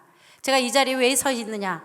먼 훗날 여러분들의 자녀들에게 너는 누구를 존경하냐고 물었을 때 그들이 서슴없이 거침없이 이 세상에서 제가 가장 존경하는 사람은 우리 엄마, 우리 아빠, 우리 할머니, 우리 할아버지입니다 라는 말씀을 듣기를 바라는 마음으로 이 자리에 있습니다. 여러분은 꼭 그렇게 들으실 거라고 믿습니다. 여러분, 그럼 존경받는 부모가 되려면 어떻게 해야 될까요? 존경받는 부모의 비결은 이 8가지 속에 숨겨 있더라는 거죠. 4가지가 공통점이 있었습니다. 바로 뭐였을까요? 성취하면 성공했다. 그런데 그보다 더 위에 있는 4가지의 공통점이 놀랍게도 관계였습니다. 그러니까 돈, 지위, 명예를 가졌을지라도 당신이 관계가 나쁘면 가족끼리의 관계, 부부끼리의 관계, 그리고 자녀와의 관계, 그리고 성도님과의 관계가 나쁘면 당신은 결코 성공했다고 말할 수 없다. 우리 기독교는 십자가의 종교입니다. 가로치기 인간 간의 관계이고 세로치기 하나님과의 관계이죠. 관계에 성공하는 것이 진짜 성공한 것이라는 거죠. 인간과의 관계, 하나님과의 관계. 그래서 저는 성공을 이렇게 정리를 해봤습니다. 진정한 성공, 진정한 행복은 무엇보다 무엇에서 오는 거다? 바로 성취보다 관계의 성공에서 오는 거라는 거죠. 여러분, 그래서 우리가 진짜 성공은 관계의 성공에서 오려면 어떻게 해야 되느냐? 진정한 성공의 의미는 성장하며 공유하는 것. 우리가 뭐하러 이렇게 전도를 열심히 하려고 해요? 내가 소유한, 내가 만난 예수님을 같이 만나자고 전도를 하는 겁니다. 여러분, 오늘 찬양팀 너무 은혜롭게 잘 찬양을 인도해 주시더라고요. 돈 받는 것도 아니고 저분들이 무슨 저 이거 해서 명예가 있는 것도 아닌데 귀한 시간을 내서 재능을 공유하고 있는 이분들이 바로 진짜 성공한 사람들이라는 거죠. 저도 성장하며 공유하는 사람이 되고 싶어. 그리고 우리 아이들한테 존경받는 그런 부모가 되고 싶어서 엄마 반 성문의 인세로 가장 의미 있는 일 뭐를 할까 고민을 해봤습니다. 그리고 어느 날 기도하는데 하나님께서 제게 친구가 베트남에서 의료 선교를 하는데 그 교회를 보여주시는 거예요. 그 친구가 바로 보내가지고 다 쓰러져가는 소수민족의 교회. 감동이 돼서 제가 돈을 싸가지고 현찰을 들고 그곳에 가서 거기에 교회를 하나 세워줬습니다. 그리고 거기 있는 아이들을 지원을 하고, 그리고 모교에 장학금을 내고, 그리고 제가 아는 분들 목사님들 지원하고, 극동방송 지원하고, 세계 여러 나라들한테 지원을 하고, 아이들을 지원을 합니다. 돈이 많아서가 아니라 우리 아이들한테 존경받고 싶어서. 여러분, 제가 이런 짓을 열심히 하다 보니 많은 놀라운 역사들이 주변에서 일어나더라는 거예요. 여러분, 제가 이런 많은 공부들을 하면서 이 대화에 대한 공부를 했었습니다. 자, 이 대화의 종류가 세 종류가 있다고 합니다. 원수되는 대화, 멀어지는 대화, 다가가는 대화. 이건 누가 말한 거냐? 미국 워싱턴 주립대학 심리학 교수 출신 존 가트맨이라는 분이 심리학, 수학, 통계를 전공하신 세계적인 석학인데, 이분이 뭘 연구하셨냐? 부부 이혼 연구를 하신 분입니다. 부부가 결혼을 해서 어떤 부부는 끝까지 잘 살고, 어떤 부부는 중간에 헤어지고, 어떤 부부는 중간에 살인사건이 나고 폭력사건이 나는가 궁금했습니다. 그래서 이분이 연구를 했는데, 이분이 연구를 하면서 3천여 쌍의, 그리고 50여 년 동안 연구를 합니다. 왜 이렇게 오래 연구를 했냐? 답이 나오지 않았습니다. 왜 답이 안 나왔냐? 헤어지는 부부에게 물었답니다. 왜 헤어지십니까? 제일 많이 나온 답이 뭐였을까요? 제일 많이 나온 답이 이런 답이었죠. 성격 차이, 경제적 이유 등등등. 그런데 이분이 연구를 해보니까 신뢰도가 낮았습니다. 신뢰도가 높으려면 성격 차이가 나면 다 헤어져야 되는 거죠. 그렇게 따지면 어느 부부가 성격 차이 안 나겠습니까? 경제적 이유, 그러면 부자는 잘 살고 가난한 사람은 못 살까요? 그럼 빌 게이츠는 수십 조를 가지고 왜 이혼 소송을 하는데요? 말이 안 된다는 거죠. 외도 때문에 헤어진다? 그러면 미투에 떴던 남자들이 다 쫓겨났을까요? 지금도 버젓이 잘 사는 부부도 많이 있더라는 겁니다. 이분은 결국 많은 연구를 하고 이 이유 때문만은 아니라고 결론을 내리셨습니다. 그리고 이분이 내린 결론은 이겁니다. 다 같이 읽어보시겠습니까?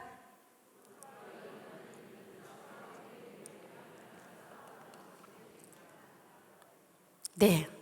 그렇게 사랑해서 그렇게 최선을 다했는데 왜 헤어지고 사이가 나쁘고 이렇게 문제가 생기나 봤더니 바로 대화 때문이더라. 돈이 많고 부자이고 지위가 있더라도 헤어지는 부부는 봤더니 원수되는 대화를 밥 먹듯이 하고, 멀어지는 대화를 양념으로 치고, 다가가는 대화는 안 하더라는 겁니다. 그래서 이들이 다 헤어진더라. 근데 이게 우리 말씀에도 있더라는 거예요. 자, 우리 성경 말씀에 예배소 4장 29절에 이런 말씀이 있더라는 거예요. 다 같이 시작. 무릇 더러운 말은 너 입 밖에도 내지 말고 오직 덕을 세우는 데 소용되는 대로 선한 말을 하여 듣는 자들에게 은혜를 끼치게 해라. 더러운 말. 저는 성경을 읽으면서 그 전에 공부하기 전에 더러운 말이라는 게 무슨 뜻일까를 생각했었는데, 이 더러운 말이 사람의 상처 주는 말, 사람을 깎아내리는 말, 원수되는 말, 멀어지는 말들이 더러운 말. 이 말은 입 밖에도 내지 말라고 하셨습니다. 선한 말, 사람을 세우는 말, 사람을 영혼을 살리는 말, 이런 말들을 듣게 해서 은혜를 끼치게 해라. 그 선한 말이 바로 뭐냐? 다가가는 대화였습니다. 그 다가가는 대화가 인정, 존중, 지지, 격려, 칭찬이었다는 거죠. 이게 여러분 진짜 중요하다는 건 너무나 잘 알고 있습니다. 그러면 이렇게 중요한 것을 오늘 아침, 어제, 그제 선한 말, 다가가는 말, 우리 아이들한테 또 우리 가족에게 어떤 다가가는 대화를 하고 오셨는지 우리 옆 사람과 잠깐 한번 나눠보실까요? 나 무슨 칭찬하고 왔다, 무슨 뭘 인정해주고 왔다, 뭘 하고 오셨는지. 자, 여러분, 우리가 하루에, 제가 다시 여쭙겠습니다. 나는 하루에 우리 가족 한 명당 10번 이상 인정, 존중, 지지, 격려, 칭찬을 말로 표현하고 있다. 그런 분 손 들어주시죠. 하루에 10번 이상. 예, 한 분 드셨는데 가족들에게 확인 작업이 좀 필요하긴 합니다만, 어쨌든 손을 들었다는 것은 열심히 하려고 노력하시는 분이라는 거죠. 그런데 우리가 여러분, 우리나라 사람들이 칭찬을 잘해요, 못해요? 하는 것도 못하면서 받는 것도 못해요. 집사님, 오늘 옷 색깔 참 잘 어울리십니다. 우아해 보이세요. 아이고, 아니에요. 이거 싸구려 지나가다 나 샀어요. 어머, 어쩜 이렇게 애들이 인사를 잘해요. 정말, 아유, 예의도 바르지. 아이고, 인사만 잘하면 뭐예요? 공부를 잘해야지. 아유, 장로님 참 자상해서 좋으시겠어요. 권사님 얼마나 좋으세요. 일주일만 같이 살아봐. 우리는 이런 말을 아무렇지도 않게 합니다. 그러면서 착각하죠. 내가 겸손하다고.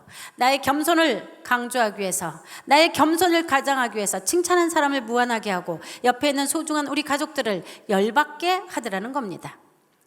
우리 아이들이 나중에 저한테 이런 얘기를 했어요. 엄마는 우리 칭찬 잘 하지도 않으시면서 누가 우리 칭찬하면 엄마는 맨날 아니라고 하셨어요. 그리고 거기에 꼭 험담을 붙이더래요. 엄마 아는 사람들에게 인사하기 싫었고 아는 척하기 싫었던 이유는 엄마가 그 사람들을 데리고 늘 우리 흉을 봐가지고 우리 흉 다 들어준 공범들, 그 공범들이 내 단점을 많이 알으니까 인사하기 싫고 아는 척하기 싫더랍니다. 여러분, 제가 우리 집 아이들하고 어딜 가면 사람들이 어머, 이 집 애들이 그렇게 공부를 잘한다며요. 정말 좋으시겠어요. 아유, 공부만 잘하면 뭐예요. 집에 가면 난리도 아니에요. 방 치울 줄을 몰라서 발 디딜 틈이 없어요. 둘이 붙으면 맨날 싸우고요. 지 아빠 닮아가지고 말을 안 해요. 속 터져요. 속 터져. 여러분, 칭찬 하나를 들었는데 험담이 줄줄줄 나가. 남편하고 어딜 가면 사람들은 이런 얘기를 참 많이 했어요. 어머, 이 집 신랑은 어쩜 이렇게 잘생겼어요. 탤런트 같으세요. 사인 받아야 될 것 같아요. 늙지도 않아요. 맨날 총각 같아요. 제가 뭐라 그랬을까요?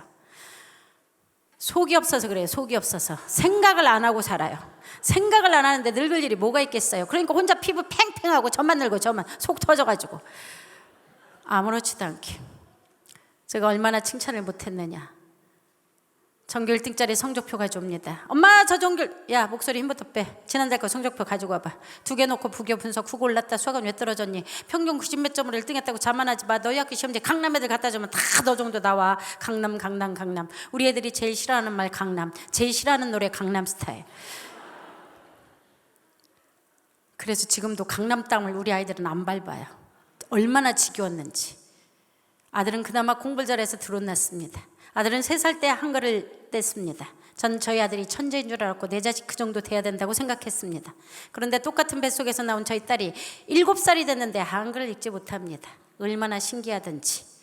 대한민국 사람이 눈만 뜨면 읽고 보고 듣고 쓰는 것이 한글인데 7분을 읽고 보고 듣고 썼는데 읽지도 못하고 쓰지도 못해. 넌 대한민국 사람 아니니?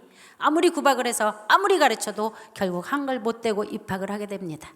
여러분, 1학년 때 제일 중요한 시험이 뭐죠? 받아쓰기. 전 받아쓰기가 인생 자원한 줄 알았습니다. 받아쓰기 시험 보기 전날 저희 집은 초비상사태 선포. 아이 데리고 연습을 들어갑니다. 1번 나, 2번 너, 3번 우리, 4번 대원문고. 9시 넘어가면 엄마 졸려서 못하겠어요. 잠 좀 자게 해주세요. 잠이 오니 가 세수하고 와. 7살짜리 딸을 수험생 공부시키듯이 공부시켜서 그렇게 보냈더니 첫 시험에 60점.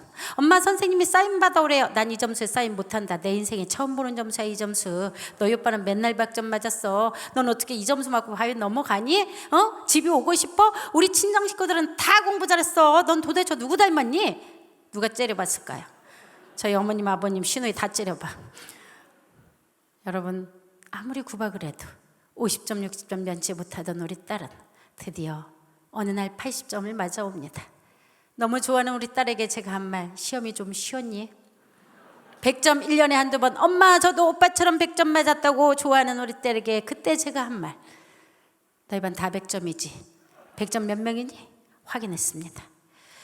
상장을 받아오는 날 저는 꼭 물어봤습니다. 너희 반 몇 명 상 받았니? 그게 왜 중요했을까요? 제가 왜 그런 짓을 했을까요? 저는 우리 집 애들을 사랑했습니다. 다른 집 애들보다 훨씬 사랑했습니다. 사랑한다는 미명하에 그렇게 하면 더 잘할 줄 알았고 그렇게 하면 겸손할 줄 알았습니다. 그런데 저의 말의 비수는 우리 아이의 가슴을 난도질을 했고 그 가슴 속에, 난도질된 가슴 속에 우리 하나님이 주신 그 어마어마한 잠재 능력의 싹을 다 잘라버리는 무서운 범죄 행위, 정서 학대였다는 사실은 너무나 많은 것을 읽고 많은 세월이 지난 뒤에 깨달은 것을 이렇게 가슴 아프게 여러분과 나누고 있습니다. 할 수만 있다면 아이를 다시나 길러보고 싶습니다. 그런데 저는 문을 닫았습니다. 이게 가장 큰 비극이죠. 여러분 어디 가서 절대로 우리 아이들 흉보지 마시고 배우자 흉보지 마십시오. 여러분 애들이 다 알아요. 바깥에서 한 말 여러분 다 압니다. 그리고 집에 가서 오늘부터 갑자기 칭찬을 하기 시작하면 또 어디 아프냐고 물어요. 그러니까 적어도 누가 우리 아이 칭찬해주면, 우리 가족 칭찬해주면 뭐라고 해야 돼요? 아니라고 손살에 치지면 안 되시고, 감사합니다. 우리 아이 예쁘게 봐주셔서 감사합니다. 우리 아이 앞으로 더 잘 되도록 기도 많이 해주십시오. 이게 인정, 존중, 지지, 격려, 칭찬입니다. 그거부터가 돼야 되는데, 생활 속에서 그게 돼야 되는데 그게 안 돼요. 그리고 어디서 이상한 그랬구나 저랬구나 이런 것만 배워가지고 애들한테 써먹으니까 애들이 어디서 이상한 것 배워서 우리한테 써먹는다고. 결코 오래가지도 못하는 것을. 여러분 제가 수많은 공부를 했습니다. 그래서 원수되는 대화로 우리 애들하고 원수가 됐고, 멀어지는 대화로 멀어졌다는 거 알았습니다. 그리고 다가가는 대화 못해서 우리 애들이 그렇게 나랑 관계가 나빠졌다는 거 알았습니다. 여러분 그러면 제가 했던 모든 대화들이 거의 대부분 원수되는 대화였는데, 여러분은 뭐 안 하신 것처럼 우아하게 앉아 계시는데, 여러분이 너 잘 되려고 했던 그 많은 소리들이 거의 원수되는 대화. 제 책의 제일 중요한 부분이 이 세 가지인데, 이거 다 나누려면 오늘 3시간은 더 해야 되는데 이제 마무리를 해야 되기 때문에 제일 중요한 부분만 제가 엑기스만 말을 하겠습니다. 여러분 원수되는 대화 우리 애들이 듣고 자라면 어떻게 될까요? 원수되는 대화 들을 때마다 우리 아이들이 뭐를 한다? 원수 갚을 생각을 합니다. 원수되는 대화를 들을 때마다 원수 갚을 생각을 하며 칼을 갑니다. 어디서? 무의식 세계에서. 이 칼을 언제 빼느냐? 깡이 좋아지거나 힘이 좋아지면 뺍니다. 그래서 이 땅에 수많은 복수당하는 부모들이 있다는 거예요. 지금 제가 학교에서 보니까 우리 아이들이 부모님한테 복수하는 방법이 참으로 다양해요. 학교만 오면 싸우는 애들이 있습니다. 왜 싸우는지 아십니까? 우리 엄마 우리 아빠한테 연락 가서 우리 엄마 우리 아빠 열받으라고 싸우는 겁니다. 공부도 안 합니다. 텔레비전만 보고 핸드폰만 주물럭거리고 PC방에 가서 시간 죽이고 있습니다. 왜 그런지 아십니까? 우리 엄마 우리 아빠 속 터지라는 거죠. 가끔 가출도 합니다. 어떤 아이는 범죄도 일으키죠. 왜 그래요? 우리 엄마 우리 아빠 내가 어려서 당신에게 고통당한 만큼 당신도 고통당해 보라는 겁니다. 아이들의 복수의 방법은 처절하고 무섭습니다. 여러분 그럼 우리 아이들이 저한테 복수하는 방법은 뭐였을까요? 우리 엄마 우리 아빠가 제일 중요시 여기는 게 뭐예요? 학교하고 공부입니다. 우리 엄마 우리 아빠를 제일 힘들게 할 수 있는 방법이 뭐죠? 그러면 학교 그만두고 공부 안 하는 거. 가장 최적의 복수의 방법을 우리 아이들이 택한 겁니다. 여러분 성적 중심으로, 성경 중심으로 살지 못하고 성적 중심으로 하면 이렇게 복수를 당한다니까요. 여러분 우리 아이들이 저한테 복수하는 게 이미 우리 하나님께서 말씀을 하셨더라니까요. 예배소서 6장 4절 아비들아 너희 자녀를 노엽게 하지 말고 오직 주의 교훈과 훈계로 양육하라. 제가 초등학교 2학년 때부터 교회를 다니는데 어린이 주간이 되면 우리 목사님들이 꼭 이 말씀을 가지고 말씀을 전하시더라고요. 그때 저는 이 노엽게라는 말이 정말 귀에 늘 꽂히곤 했습니다. 노엽게가 뭘까? 노엽게가 뭘까? 그런데 보니까 우리가 원수되는 말, 멀어지는 말 많이 하면 얘들이 복수의 칼을 갈아요. 그래서 노여워서 나중에 복수를 한다는 거예요. 사랑하는 너희들이 너희 자녀들로부터 복수당하는 거 내가 보고 싶지 않으니 오직 주의 교훈과 훈계로 양육하라는 게 우리 하나님의 말씀이셨는데 그걸 제가 순종하지 못했다는 거예요. 여러분 제가 2007년 우리 아이를 위한 학교생활 성공전략 55 책 썼습니다. 그 책이 나름 잘 나가서 그해 저자 직강하러 다녔어요. 그해 우리 애들이 학교를 그만뒀습니다. 우리 아이를 위한 학교생활 성공전략 55를 책을 썼는데 애들은 그의 학교를 그만둬. 웃지 못할 슬픈 이야기죠. 2007년 8월 31일 우리 아들이 학교를 그만둔 영원히 잊을 수 없는 날. 그로부터 정확하게 만 10년 뒤 2017년 9월 1일 10년 만에 제가 책을 내면서 제 책 서문에 이렇게 써 있습니다. 우리 아이들의 가슴 아픈 자퇴 10주년을 기념하며 무자격 부모에서 유자격 부모가 되기 위해 몸부림치는 우리 아이들의 영원한 엄마 이유남이라고 썼습니다. 그 문구는 매우 처절한 문구입니다. 10년의 저의 몸부림을 단 몇 줄에 담아야 된다는 언어의 한계에 억울하고 분했습니다. 이렇게뿐이 표현을 못하나? 제가 원수되는 대화로 원수가 됐고 멀어지는 대화로 멀어졌고 이제 다가가는 대화만 하면 된다고 제가 수많은 자격증을 따면서 공부를 했는데 사람은 쉽게 바뀌지 않더라는 겁니다. 머리로 깨달았는데 가슴으로 느껴지지가 않습니다. 집에 들어가면 양쪽 방에 문 걸어 잠그고 게임만 하고 있는 두 아이. 엄마가 들어왔는지 나갔는지 살았는지 죽었는지 관심도 없습니다. 게임기 불빛만 새어나옵니다. 거실에 서서 양쪽 방을 쳐다보고 있으면 숨이 턱턱 막혀. 탱크가 있으면 저 방문을 확 밀어버리고 싶고, 소리 안 나는 총이 있으면 확 쏴버리고 싶은데, 무슨 인정, 존중, 지지, 격려, 칭찬, 다가가는 대화? 이게 나올까요? 문이라도 열어줘야 게임이라도 잘한다고 할 텐데, 이것들이 문을 안 열어. 문을 칭찬할 건덕지가 보이지 않았습니다. 그런 두 아이를 놔두고 제가 출근을 하는 겁니다.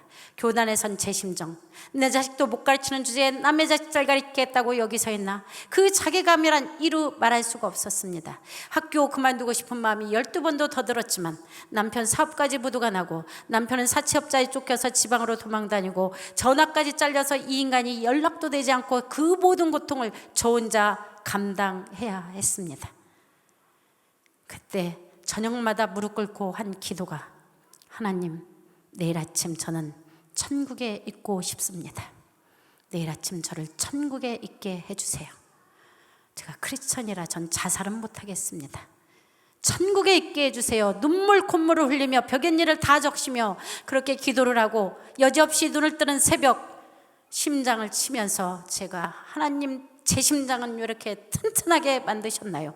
다른 사람들은 심장마비도 잘 걸리던데 제 심장은 왜 이렇게 멈추지도 않게 만드셨냐고 원망을 하면서 새벽 기도 가서 눈물 콧물 흘리고 그렇게 기도를 하고 있으면, 지나가던 우리 교회 성도님들이 제 등을 두드리면서 크게 쓰려고 그래, 크게 쓰려고 그래. 제가 그 소리가 제일 듣기 싫었습니다.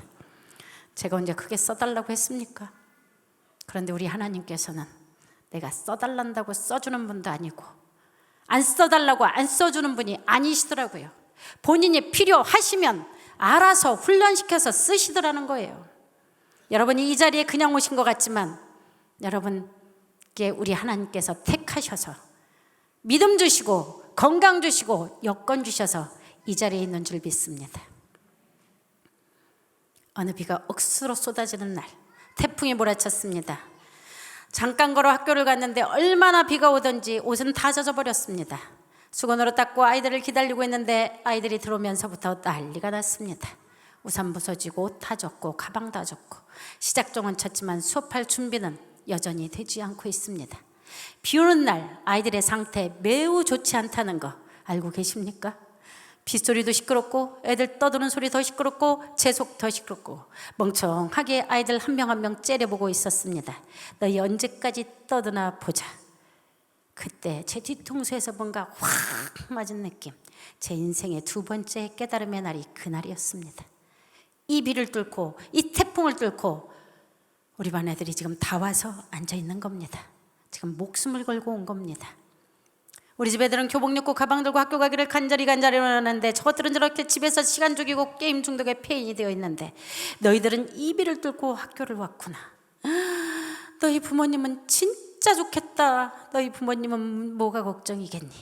우리 집 애들 학교 망가지면 내가 이 비 속에 나가 춤을 춰도 창피하지 않을 텐데. 아이들 한 명 한 명을 쳐다보고 있는데 아이들이 새롭게 보이기 시작합니다. 어머, 쟤는 숙제를 안 하고도 저렇게 학교를 잘 다니는구나. 쟤는 지각을 하고도 저렇게 뻔뻔하게 잘 들어와. 저 준비물 없는 애는 1년 365일 준비물이 없습니다. 쟤는 오로지 학교에 밥 먹으러 오는 아이.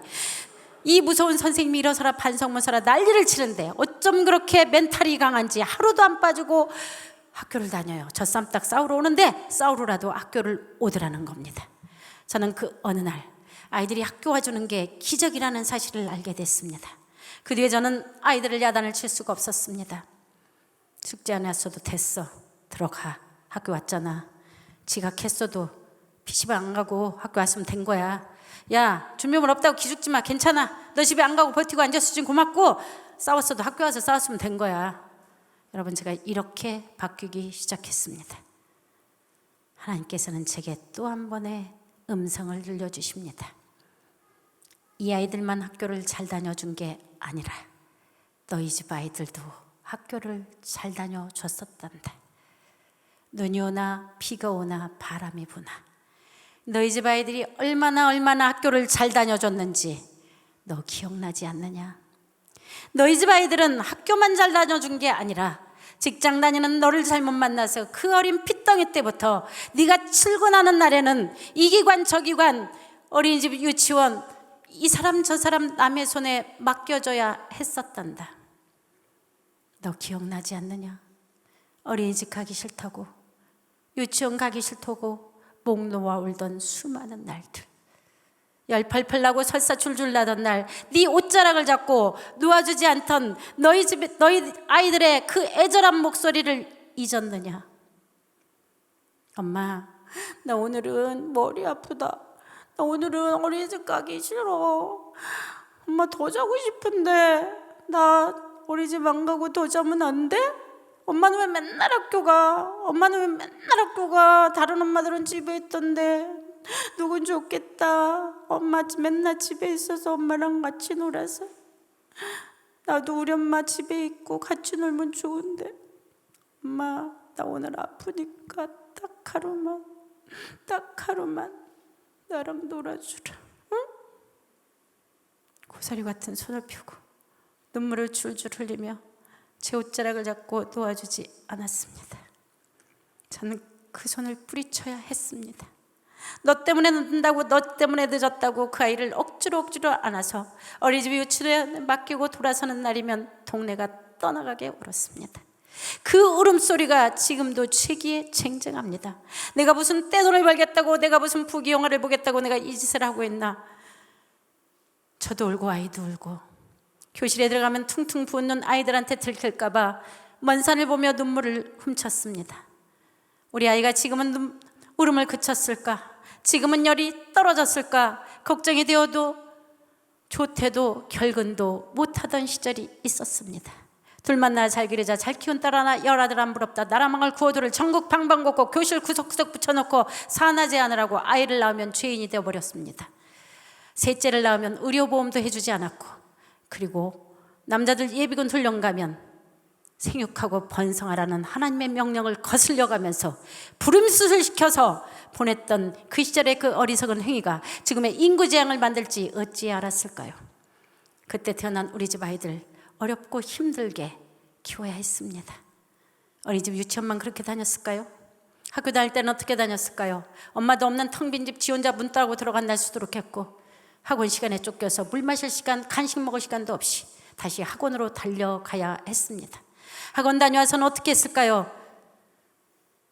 놀고 싶은데 쉬고 싶은데 엄마 눈치 아빠 눈치 보느라고 골방에 처박혀서 풀기 싫은 문제집을 또 풀었고, 하기 싫은 숙제를 또 해야 했고, 읽기 싫은 책을 또 읽어야 했습니다.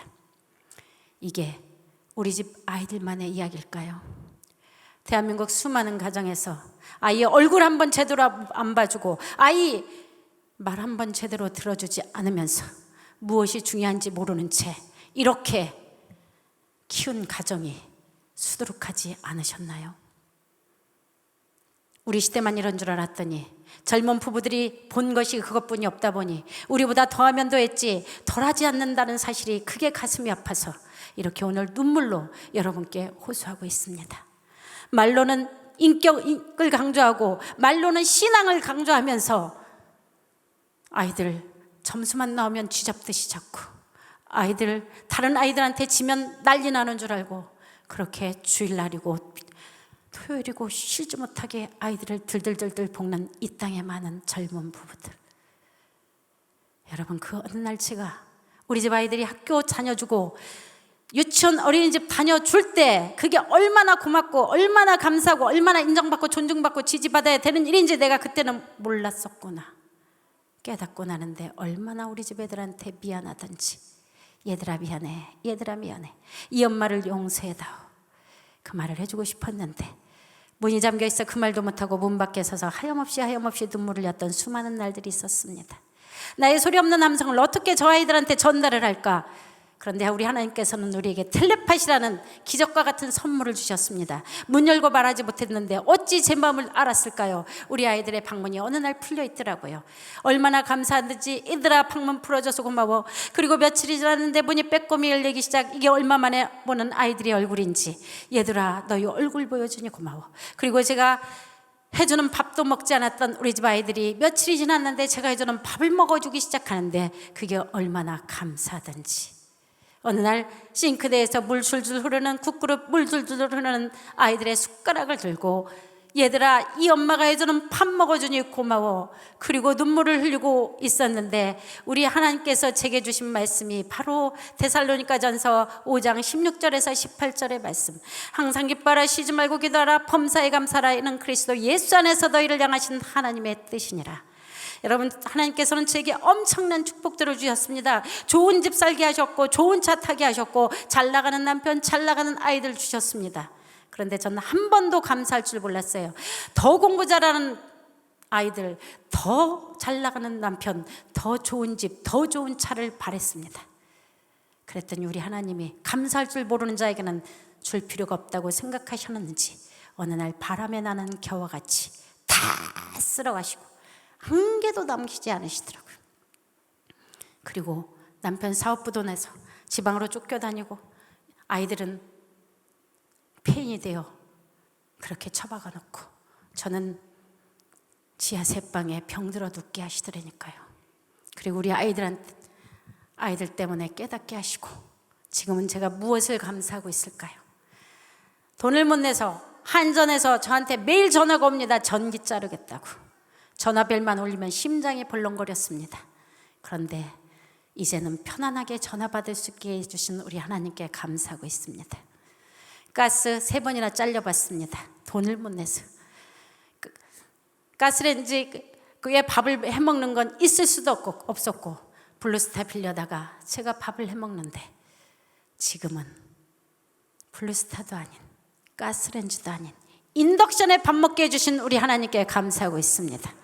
매일 아침 내 손으로 내 맘대로 전기 스위치 형광등이 아닌 LED 등을 이렇게 켜게 해주신 우리 하나님께 감사하고 있습니다.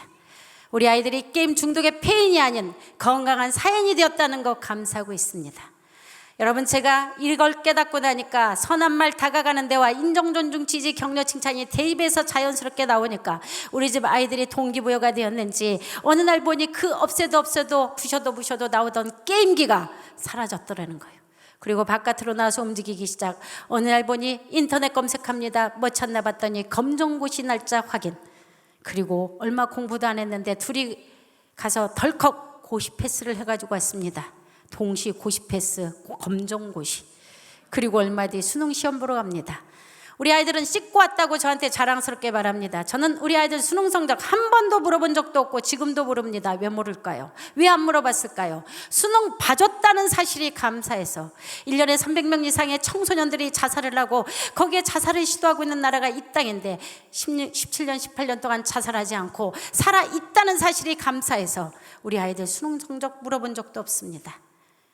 그리고 또 하나 알게 된 사실, 수능 찍고 와도 대한민국 갈 수 있는 대학이 수두룩하다는 사실. 찍고 온 그 실력으로 저희 아들은 3개 대학 합격, 딸은 2개 대학 합격, 명문대는 아닙니다만 그게 뭐가 중요하겠습니까? 우리 하나님께서 관계를 회복시키시는데 뭘 통해서? 감사와 기쁨, 인정, 존중, 지지, 격려, 칭찬, 다가가는 데와 선한 말로 우리 하나님께서 관계를 회복시키더라는 겁니다. 여러분 한 번 들었다고 될까요? 오늘부터 집에 가서 아무리 내가 하려고 해도 사실 안 됩니다. 조금씩 자주 반복하세요. 조금씩 자주 칭찬하시고 똑같은 강의 10번 이상 들으셔야 이게 뇌가 좀 바뀌고 세포가 좀 바뀌더라고요. 언제까지 반복해야 되냐? 알미살미 될 때까지. 여러분 저는 아직도 이 이응에서 시옷을 바꾸는데 10년 이상의 세월이 걸렸지만 아직도 안 된 부분이 너무나 많습니다만 우리 아이들이 저한테 가끔 감동적인 편지를 보내줍니다.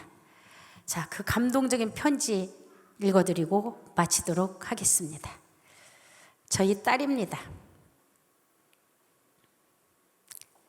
이 세상에서 가장 사랑하는 엄마에게 정말 자랑스럽고 대단하신 사랑하는 나의 엄마 생신 축하드려요.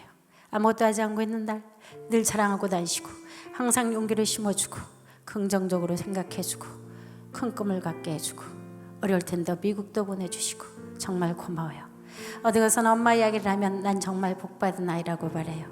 나도 그렇게 생각해요. 늘 믿어주고 또 믿어주고 기다려주고 또 기다려주고, 그리고 끊임없이 공부하는 우리 엄마, 아주 자랑스럽고 그런 엄마가 내 엄마임을 정말 감사드려요. 열심히 공부하고 노력해서 꼭 성공하여 엄마도 완전 보장받도록 해드릴게요. 모르는 줄 알았는데 제가 믿고 기다리고 있다는 사실을 우리 딸은 알아주고 있었습니다. 아직도 이자만 내고 있는, 수백만 원의 이자를 내고 있는 엄마가 안쓰러웠는지 쟤도 완전 보장해주겠다고 그래서 이 딸을 믿었는데, 이 딸을 지가 하고 싶은 거 하게 해주고 만나고 싶은 사람 만나게 해주고 가고 싶은 데 가게 해주고 다 하게 해줬더니 사람을 만나서 시집을 가버렸습니다. 그리고 지금은 천안에서 36개월 된 저희 손주를 아주 잘 키워주고 있습니다. 종족 보존의 거룩한 의무 생육하고 번성하라는 하나님의 명령에 순종하는 국가 발전에 기하는 저희 딸이 자랑스럽습니다. 저희 찍고 온 실력으로 대학을 간 저희 아들입니다. 저희 아들은 그 찍고 온 실력으로 대학을 가서 학사 경고도 받고 휴학도 하고 또 난리를 치더니 어느 날 제게 편지를 하나 보내줬습니다. 사랑하고 존경하는 나의 어머니께, 어머니 권사 취임을 축하드립니다. 시간의 흐름에 나이만 늘어가는 게 아니라 믿음의 쌓임으로 신앙의 연륜이 늘어가시는 나의 어머니, 세상 풍파에 달아지는 생이 아니라 고난 속에서 주님을 닮아가는 삶의 나의 어머니, 진심으로 사랑합니다. 어머니 덕분에 제가 지금의 이런 모습으로 자라있고 살고 나아가고 있습니다. 당신이 제 어머니이심이 정말 자랑스럽습니다. 스스로 부족하시다 말씀하시지만 제가 생각하기로는 이미 넘치는 자격 그 이상의 권사님이십니다. 오늘을 맞이하게 해주신 나의 주님께 감사드립니다. 어머님의 신앙의 또 다른 전환점이 되시기를 기도하겠습니다. 어머니, 제가 행동으로 입으로 실수할지라도 언제나 제 편이 되어주심을 진심으로 감사드립니다. 언제나 존경합니다. 어머니 같은 여자와 결혼하고 싶습니다. 최고의 찬사가 아닐까요? 사랑합니다. 여러분, 저희 아이들은 명문대학도 가지 않았고 연봉 높은 직장도 가지 않았습니다. 그런데 저는 저희 아이들이 자랑스럽습니다. 오늘 우리 아들은 저희 교회 가족 초청 행사에 1부, 2부 찬양 인도를 했고, 그리고 많은 사람들을 위해 감동적인 집회를 우리 아이가 인도를 했었습니다. 주님께 감사드리고 저희 두 아이를 통해 배운 겁니다. 최고의 자녀 교육, 기본은 내려도 가장 훌륭한 양육 방법, 믿음과 기다림에 따른 사실을 깨닫고 쓴 책 엄마 반성문은 수많은 부분들의 기도와 응원으로 기적을 이루게 되었고, 그 기적에 힘입어서 대만으로, 홍콩으로, 마카오로, 코로나 시대 중국의 베스트셀러가 되어 저도 한류 문화에 기여하게 됐습니다. 언론은 아직도 제 책, 제 강의, 제 보도에 대한 강의를 끊임없이 하고 있습니다. 왜 그럴까요? 아마도 저 같은 부모, 저 같은 선생님이 이 땅에 너무 많기 때문인 것 같습니다. 이제 12월쯤에 저희 딸과 같이 쓴 엄마 반성문 개정판이 곧 나올 예정입니다. 기도에 부탁드리고 아이들을 좀 더 일찍 키워주길 바라는 마음으로 썼던 학부모 입문서, 아이들에게 좀 도움이 되길 바라고, 내가 매일 기쁘게 출연했더니 최선교 집사님이 사회를 보시면서 마지막 멘트로 이렇게 해주시더라고요. 자녀는 하나님께서 주신 선물이 아니랍니다. 선물은 내 손에 들어오는 순간부터 내 맘대로 한답니다. 자녀는 손님이랍니다. 손님은 그대로 보셨다가 그대로 보내드리는 거죠. 우리에게 보내주신 우리 배우자, 우리 아이들, 우리 성도님들은 다 우리에게 하나님께서 보내주신 손님이십니다. 잘 모셨다가 주님 앞에 가셔서 칭찬받는 여러분 되기를 바라며, 제가 숭실사이버대학 교수입니다. 기독교 대학이죠. 저희 교회가, 저희 대학이 다 크리스천들이 많이 오셔서 목사님, 사모님 이런 분들, 그리고 또 우리 청소년 사역하는 분들이 많이 하시더라고요. 안내해드렸고요. 여러분 혹시 질문이 있거나 연락하실 일 있으면 연락하시라고 개인정보를 공개했더니 수많은 보이스피싱이 오고 있습니다. 그런데 어느 날 하나님께서 이 아이들도 좋은 부모, 좋은 선생님 만났다면 사기범 되지 않았을, 이 아이들을 위해서 기도하라는 하나님의 명령이 있으시더라고요. 그래서 그 전화번호를 붙들고 기도하고 있습니다. 이들이 하나님을 만나서 천국의 백성들이 되게 해달라고 좋은 말씀 보내주고 좋은 찬양 보내주고 그렇게 하고 있습니다. 그리고 마지막 멘트, 하나님 잘 믿고 예수님 만나서 우리 천국에서 만납시다. 이렇게 보내주고 있습니다. 전도의 기회로 삼으시길 바라면서 여러분 오늘 저와 함께한 시간 제가 이렇게 여러분 경청해 주셔서 감사드리고 우리 아이들 건강하게 행복하게 잘 키워주시길 바라면서 저와 함께하는 시간 마치도록 하겠습니다.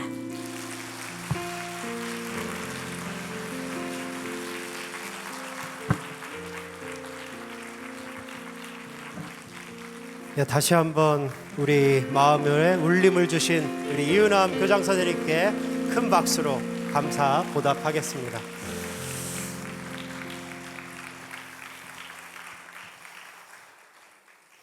오늘 강의의 내용이 고스란히 소상히 좀 더 세세하게 담겨 있는 책이 밖으로 나가시면 저 중간에 양옆에 엄마 반성문이라는 제목을 달고 판매가 됩니다.